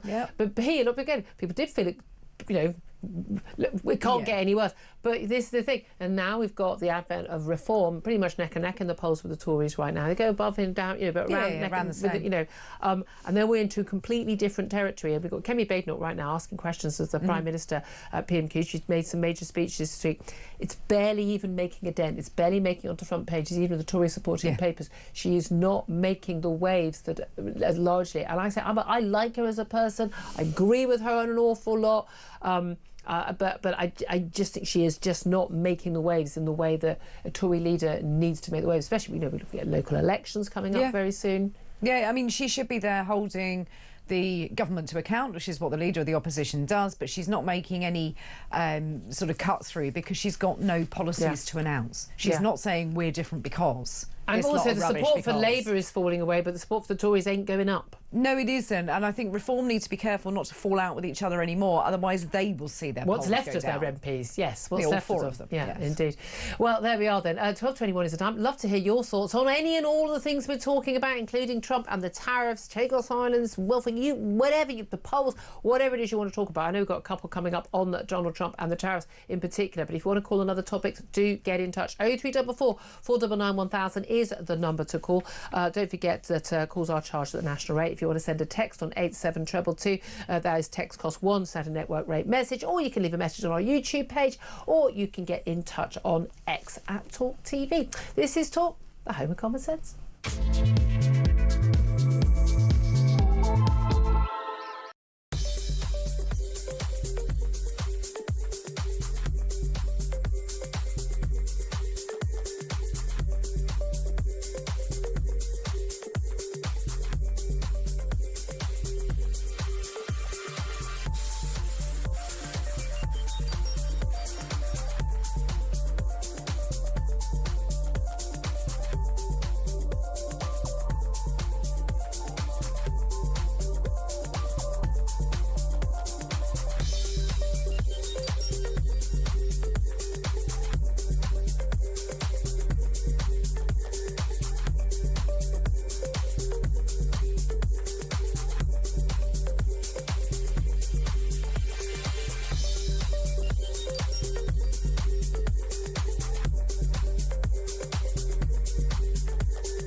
He is wrong, and he's got the mood of the nation wrong on this. We want him at home more often, concentrating on our own domestic troubles, because he travels around the world trying to solve the problems of every other country, when he's not giving bits of the country away as he's foolishly doing with the Chagos Islands. So we need him back here to understand what it is like to be on a low income or a low pension, facing a water bill that's going up by more than a quarter, or facing an energy bill that's going up another 6% and a bit when it went up 1.2% in January anyway.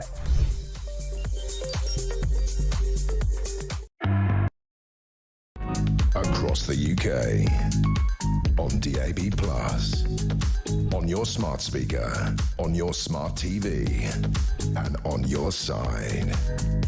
This is Talk.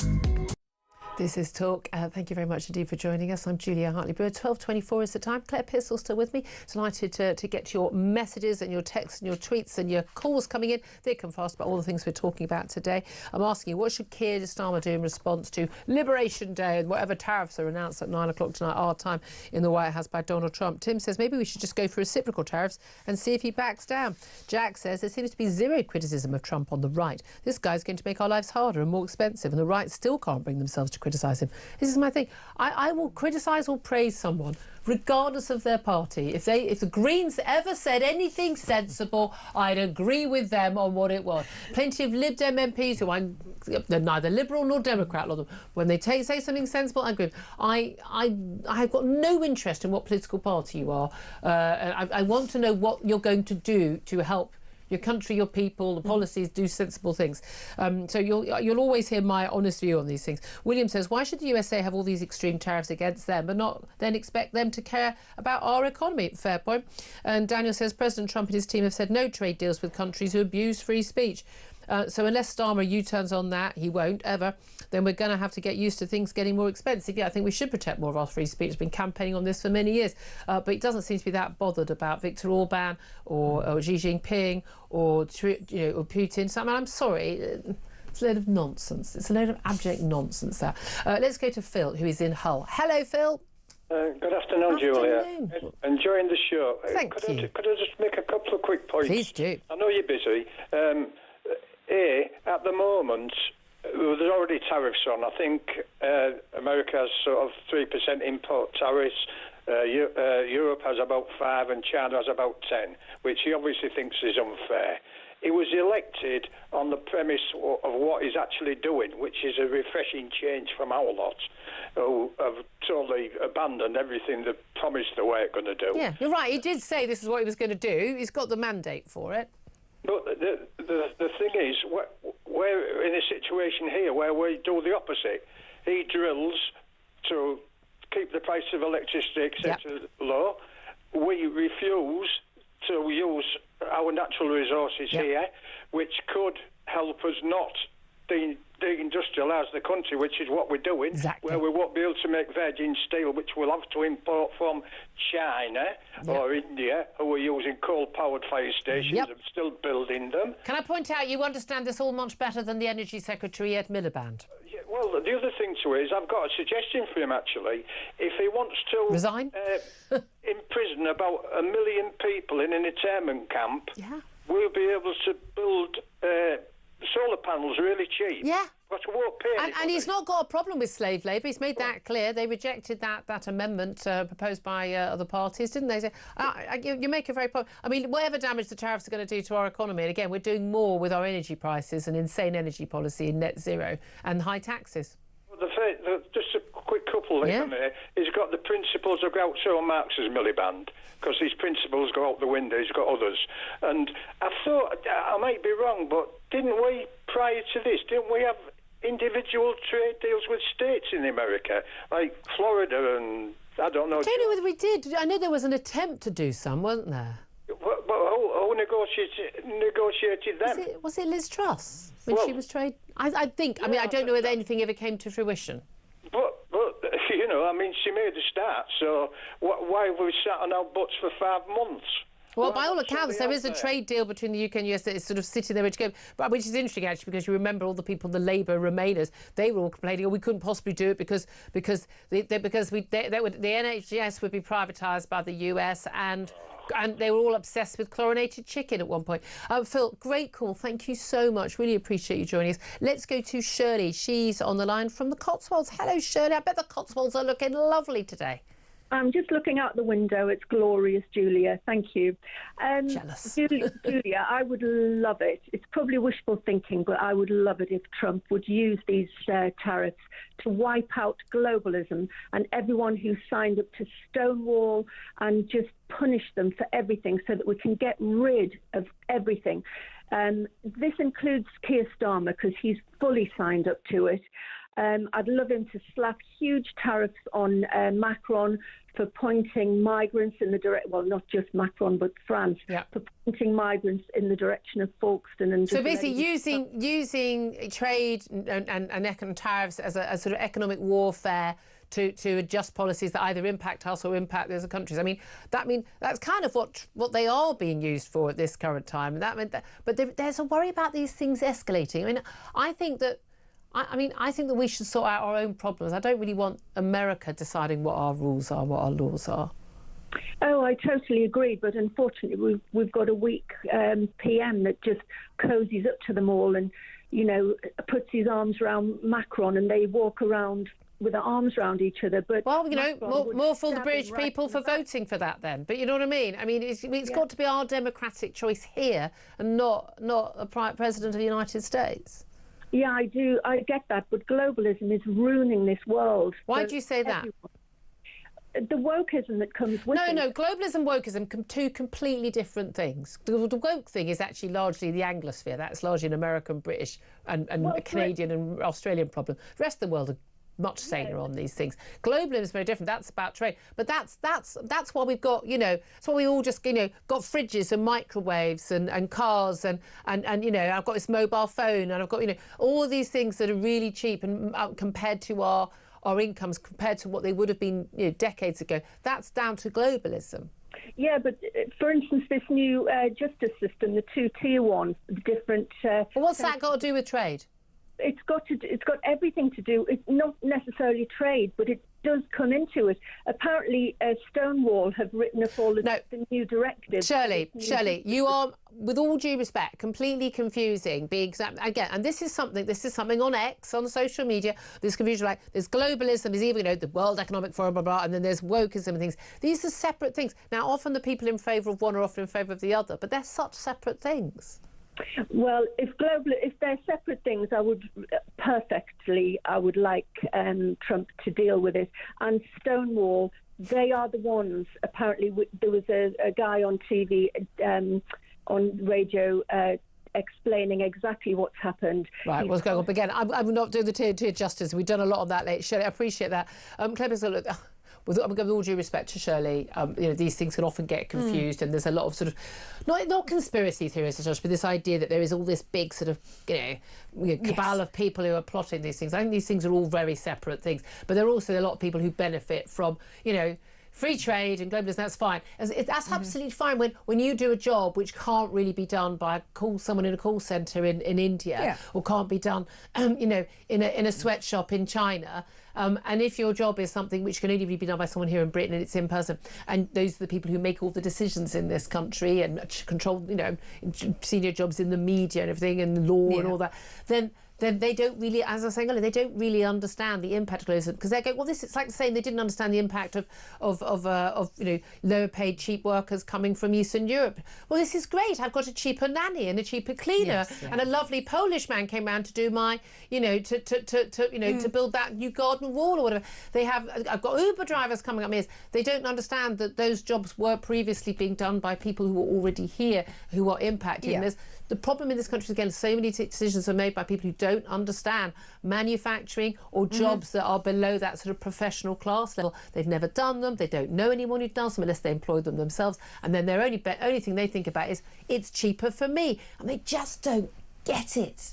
No, they don't, but they've got no interest in getting it either. If you look at politics, it's very, very short term. You're only ever looking at 3 or 4 years, and in that 3 or 4 years, you've probably had about 4 or 5 different ministers, especially for trade. That's what we're looking at, and I think that we'll see a great big turnover of the Labour government this coming summer. So we're not going to have the same people in. They've got a lot of MPs. I mean, they usually lose people because it turns out they've lied about something or punched someone or something. Yeah, exactly. But I have to say, they've got a lot of MPs. The calibre is so low. Yeah, I can't remember. You think, well, they've got loads of people to go through. They're already on the dregs at some of those ministers. There's some great people I genuinely like, but there's some really, these are people you would not trust to go and get your sandwich. I'm sorry, but anyway, 12:33 is the time. You know what I mean. Up next, we're going to be talking about the crackdown on civil service numbers, paying people up to 95 grand, if certainly it's on a high salary, to leave Doge style, Elon Musk style. Plus, Peter Carwell has been his turn, someone's got to do it, watching PMQs, a lot of it about Trump tariffs. He's going to be here with some clips and some highlights to tell us what happened. It's all coming up. This is Talk.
across the UK.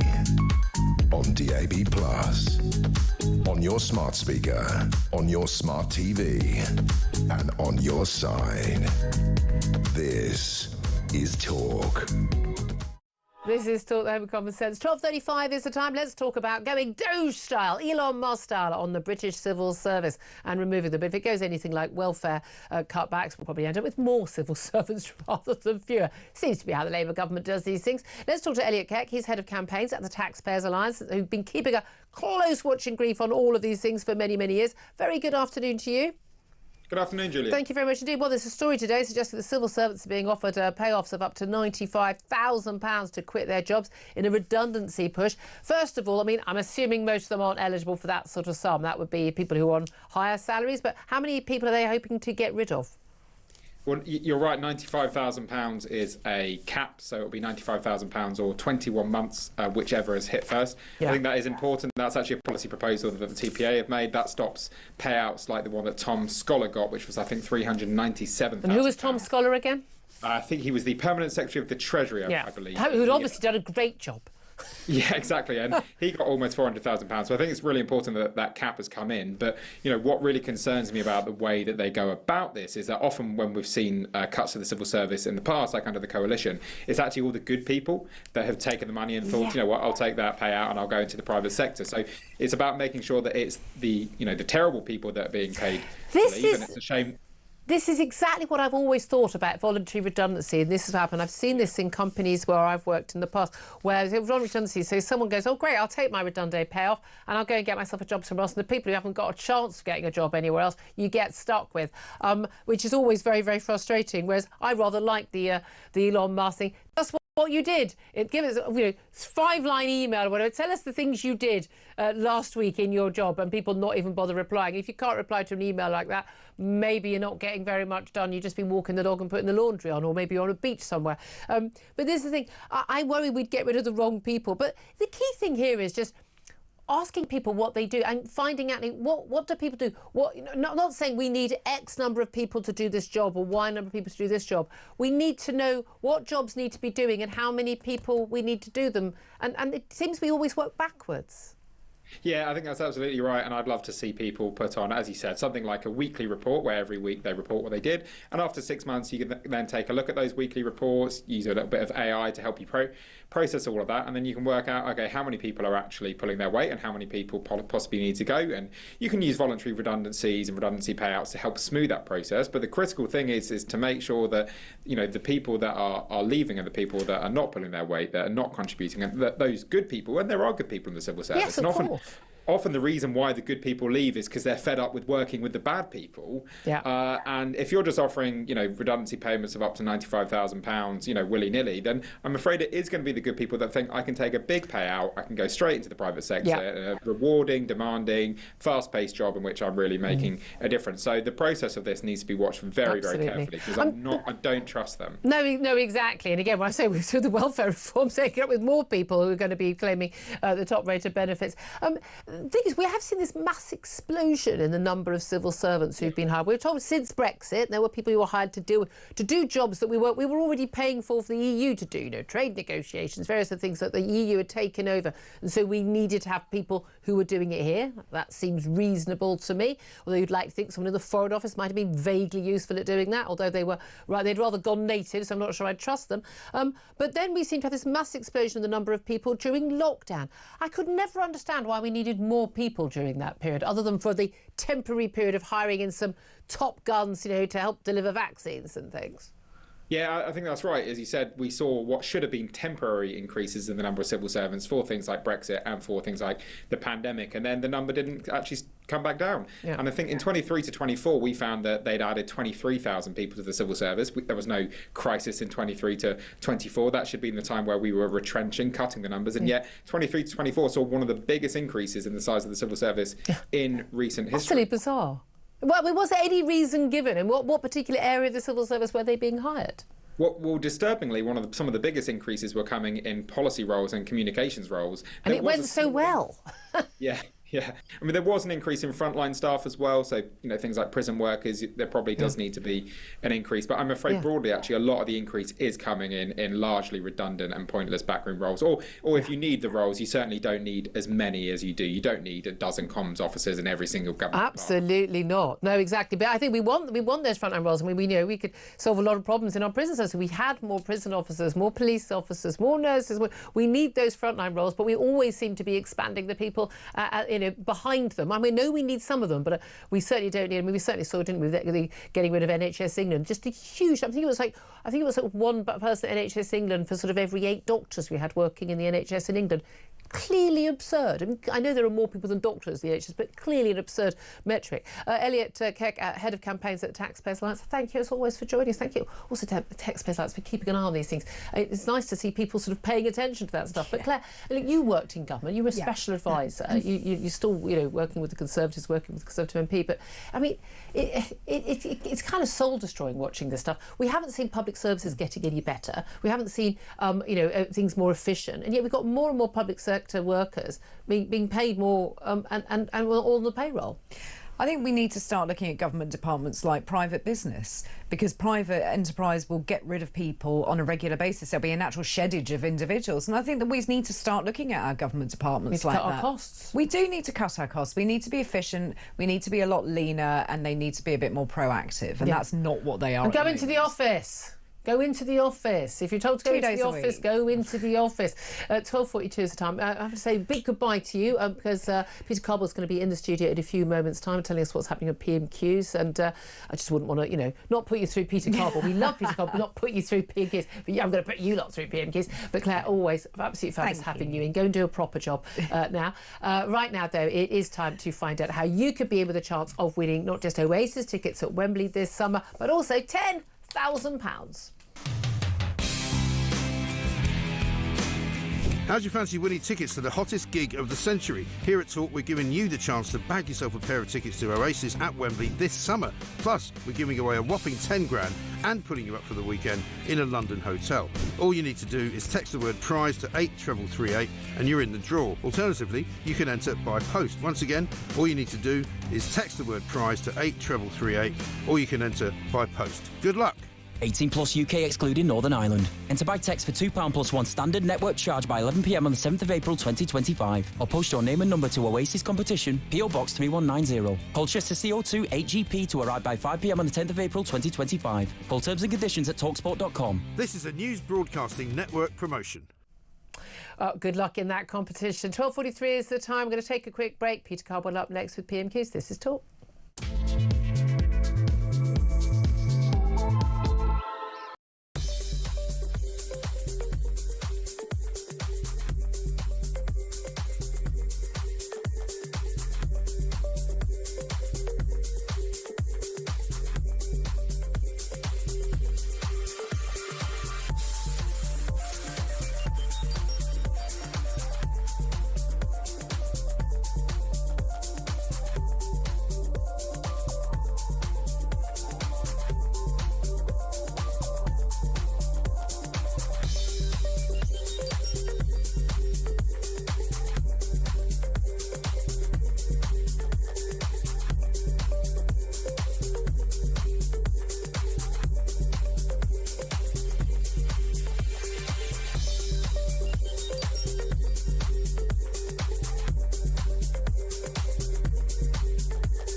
What the extent of, unless you have free speech, you can't have free trade is. I don't think any of us quite know what's going on right now behind the scenes, but I think we've really rather blown it with America, I'm afraid. I do think if these tariffs are slapped on with everybody, I do think we have an opportunity to be the first country to get out of them for the obvious reasons that our Trade with America is roughly in balance.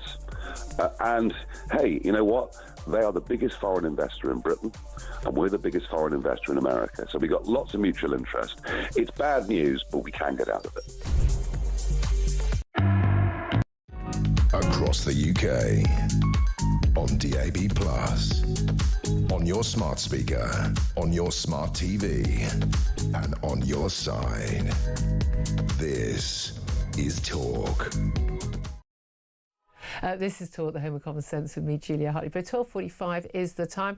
Now the man, the toughest job in showbiz, Peter Cardwell is here. Talk presenter, of course, political commentator. We make him watch PMQs, the whole lot of it, so he can pick out some clips and we don't have to. First question, always at this time of the day this week on a Wednesday. Were there any highlights we need to talk about, or do you want to just head off out of the studio? Not massively, Julia. I think I should probably just go and you can. All right, fair enough. Guys, we need some calls. Please call in. 0344 499 1000. It was fine. I mean, it wasn't dramatic. It wasn't. There were lots of questions about tariffs, for example. Well, I was going to say it's a bit weird. It's quiet because we're a week after spring statement. Well, that was the first question. Although that's already unravelling. Yes, it is, and that's the first question that I'm going to bring you from Kemi Badenoch, actually asking about all these figures banding around. Labour saying everybody £500 worse off. The OBR saying actually £3,500 worse off average family. Which is it? And that's essentially what Kemi Badenoch asked within this. But in the answer, very, very interesting. Just listen to what Keir Starmer says in this, because I think he reveals something about the £22 billion black hole, which, of course, may or may not exist. Very interesting. So let's have a watch and listen of that clip. During the election, the Prime Minister also promised that he would not increase taxes on working people.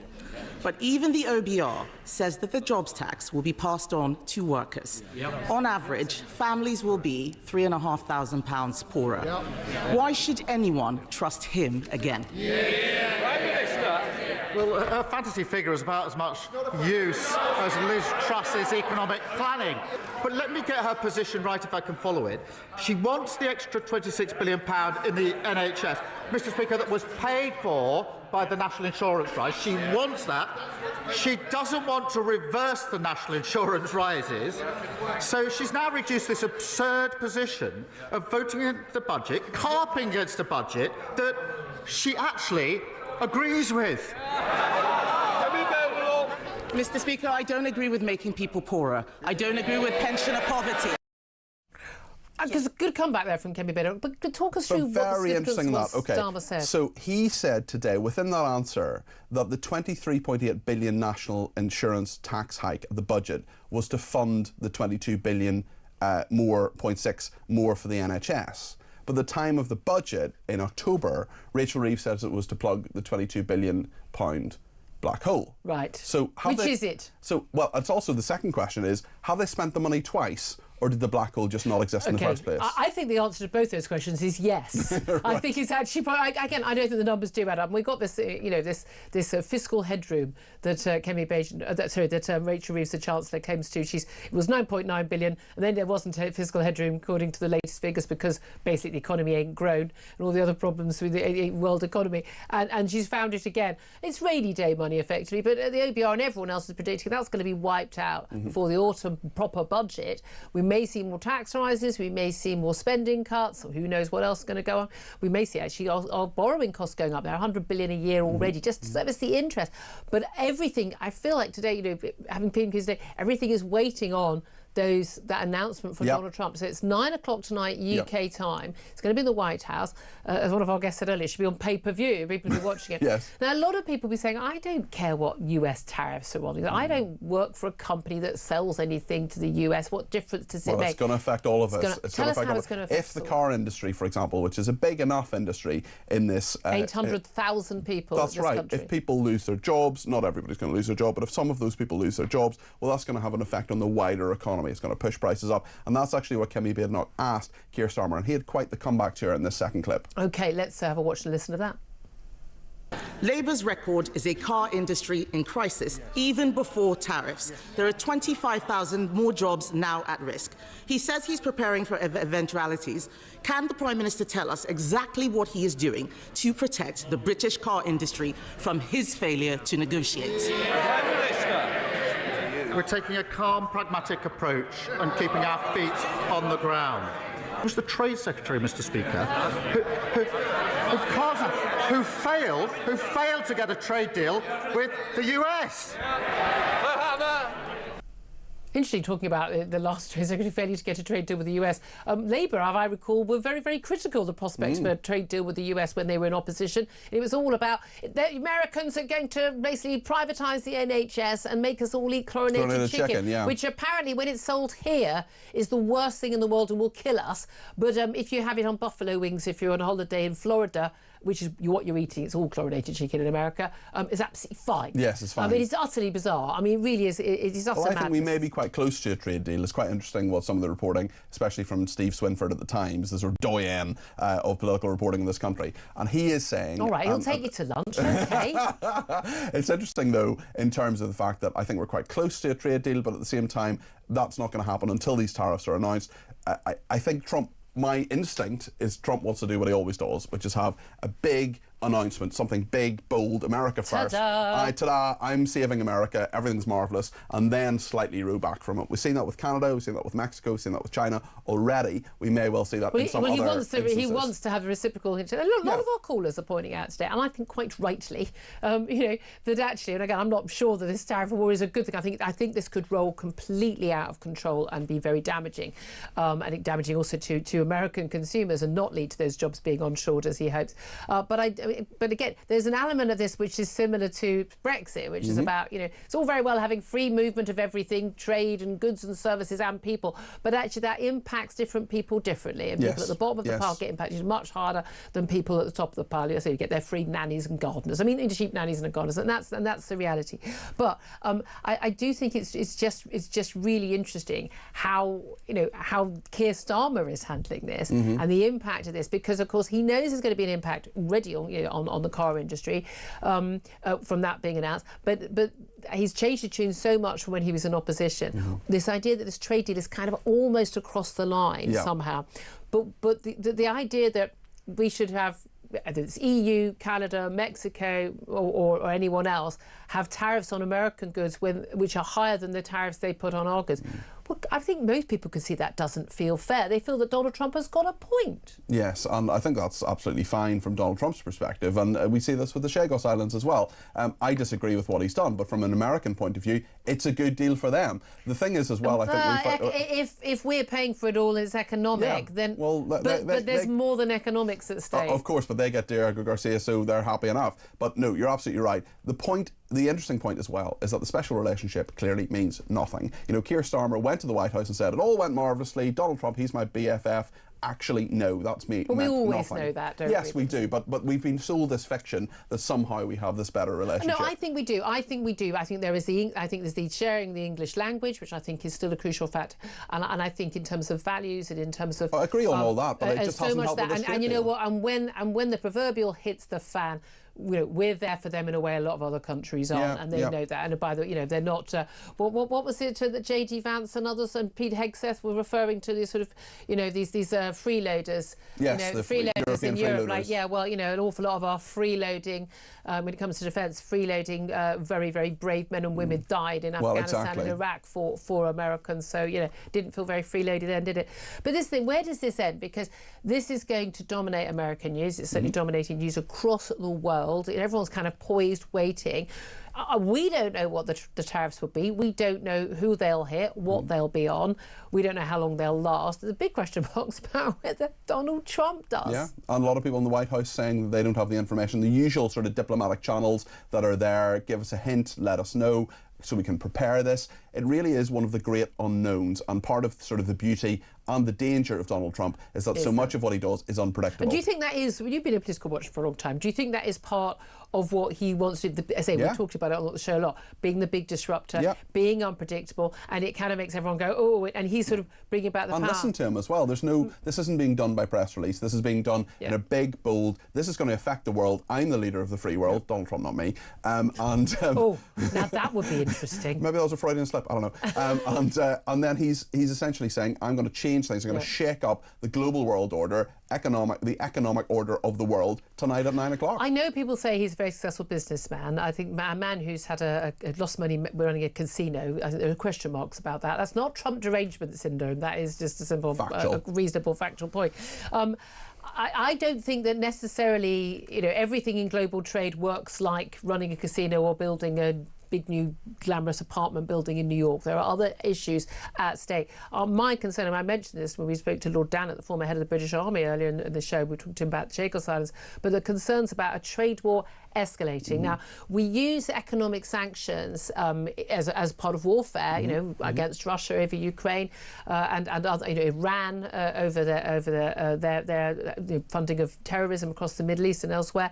We do use economic, but also there is always a concern about economic tariffs being used as a punishment and affecting international relations. We've already seen the damaging of relations between America and Canada, which should be the closest allies. They've got so much in common, and Mexico as well, and Australia, and the UK, and the EU. These are the democratic nations of the world. These are key NATO members, they're G7 members, and we are seeing the breakdown of that trust and those relationships.